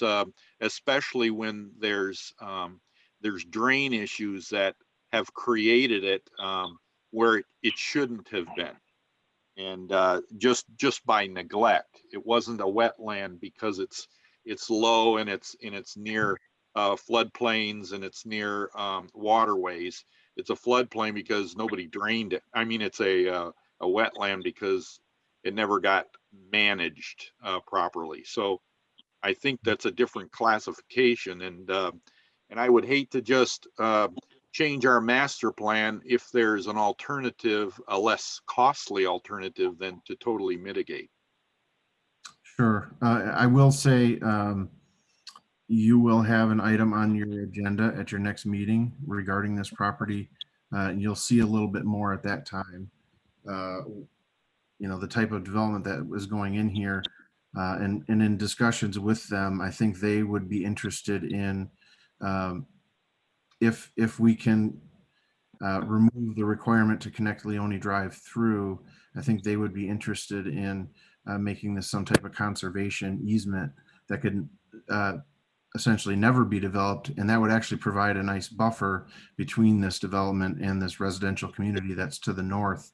Otherwise, in theory, this entire property, right up next to the residence could be developed, and I don't think the residents would like that, and I don't think it's really ever a great idea to put industrial right up to residential. You do start to see it here. And these folks have voiced concerns in the past about these developments starting to pop up essentially in their backyard. This would remove that possibility moving forward, at least with this development, and provide a conservation area in the township. So if that's an option or something that we, this is Thomas Doherty, and I apologize for interrupting. I would caution this board from getting into too much detail on something like this that's not been presented on the agenda and is not up for any type of vote. You guys can certainly go on and talk in concepts, but I would caution this board on that. That's all. Mr. Assorti, just so we understand, because obviously, Mr. Box is looking for a motion to send out an advertisement on it, and I know I've heard briefly about this, but this is the first we're seeing it in detail. Not an easy question to answer, but I'm going to ask it anyway. How specific can we be? Just broad concepts, or what's our boundaries? Mr. Chair, you're the chair. You can allow it. I was just suggesting that if you're going to, it's one thing to ask it, but if something can send out, it sounds like you're bordering on discussions about future development, master plan conditions. Which we haven't stated or advertised for, et cetera. That's all. Okay, very good. And Mr. Bentley, do you understand this? Do you have anything you think that you would want to ask that can stay within the guidelines that Mr. Sorty's kind of mentioning there? Any thoughts on that? No, and I guess I apologize. I thought this was, we are planning commissioners and we, we're talking about this. It was just for me to understand what's going on. So. No, and I think it is a valid conversation, and I don't want to put words in Mr. Sorty's mouth, but I think that the concern is always broad versus specific, and I think there's room for broad questions here, and I think you were asking them. So I just want to make sure I don't cut it off, but we also stay on the right path there. So any other questions along those lines? No, I'm good. Thank you. No problem. And by all means, I don't mean to cut you off here. Just want to make sure we all stay in the right and correct lane. So. And just so we're clear, nor did I. I didn't mean to cut anybody off. I just was cautioning that how far you were going with it. That's all. Mr. Bentley, I have a running statement for Mr. Sorty, particularly considering how much I talk at these meetings, that if I ever go to a point where I just need to stop, he needs to jump in and tell me to be quiet. So I appreciate that he does it, and that's something I ask him regularly to make sure he does. So it's probably just as much for me as anybody. No, I understand. All right. Any other questions for Mr. Box on this issue? Mr. Oliver, I think I might have heard you.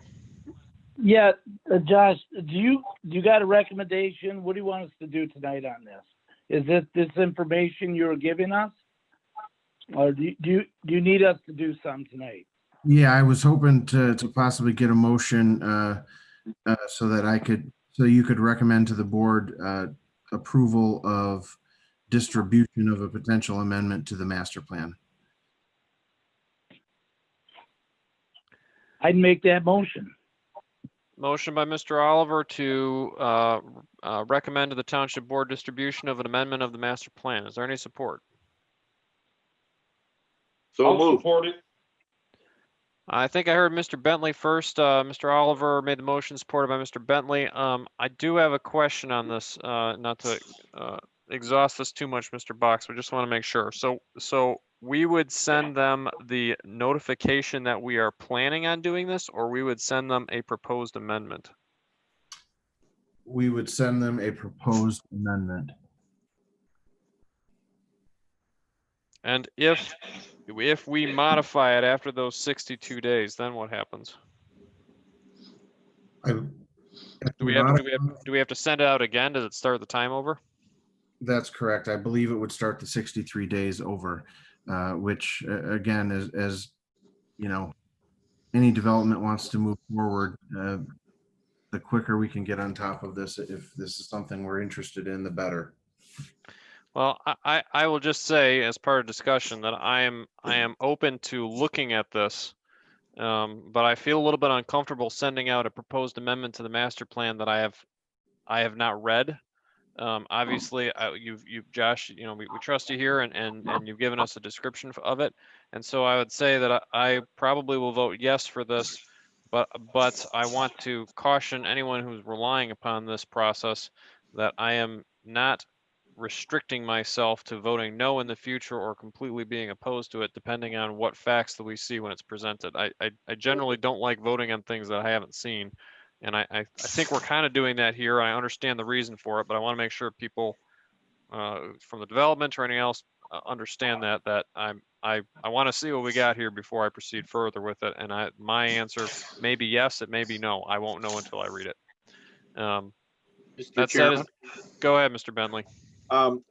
If it's okay with Mr. Oliver, if that was amended to indicate sending an approved proposed amendment, and that recommendation going to the board.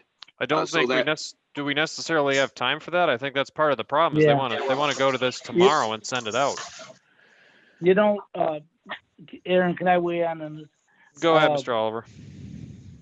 I'm very confident that Josh is leading us in the right direction, and I feel very confident that we need to work with him on this a little bit. There's kind of a unique deal that might be coming up, and so it's important that we listen to our planning director on this issue.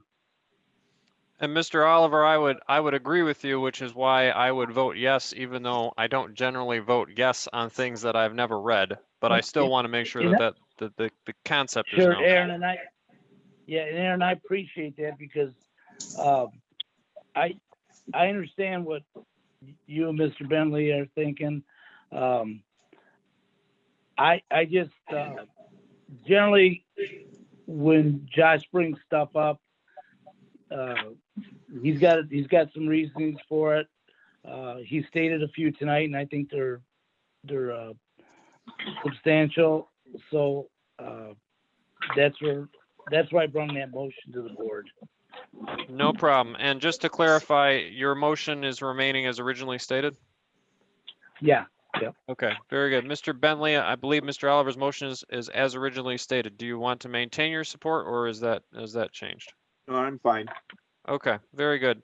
Any other discussion on the motion? Hearing no discussion, I will bring it back for a vote. Mr. Bentley, could you call the roll? Yes. Mr. Oliver, Yes. Mr. Bentley, yes. Mr. Tuckfield, Yes. Mr. Provenzano, Yes. and Mr. Shudo. Yes. Okay. Very good, Mr. Box. Anything else? Nope, that was all the comments I had.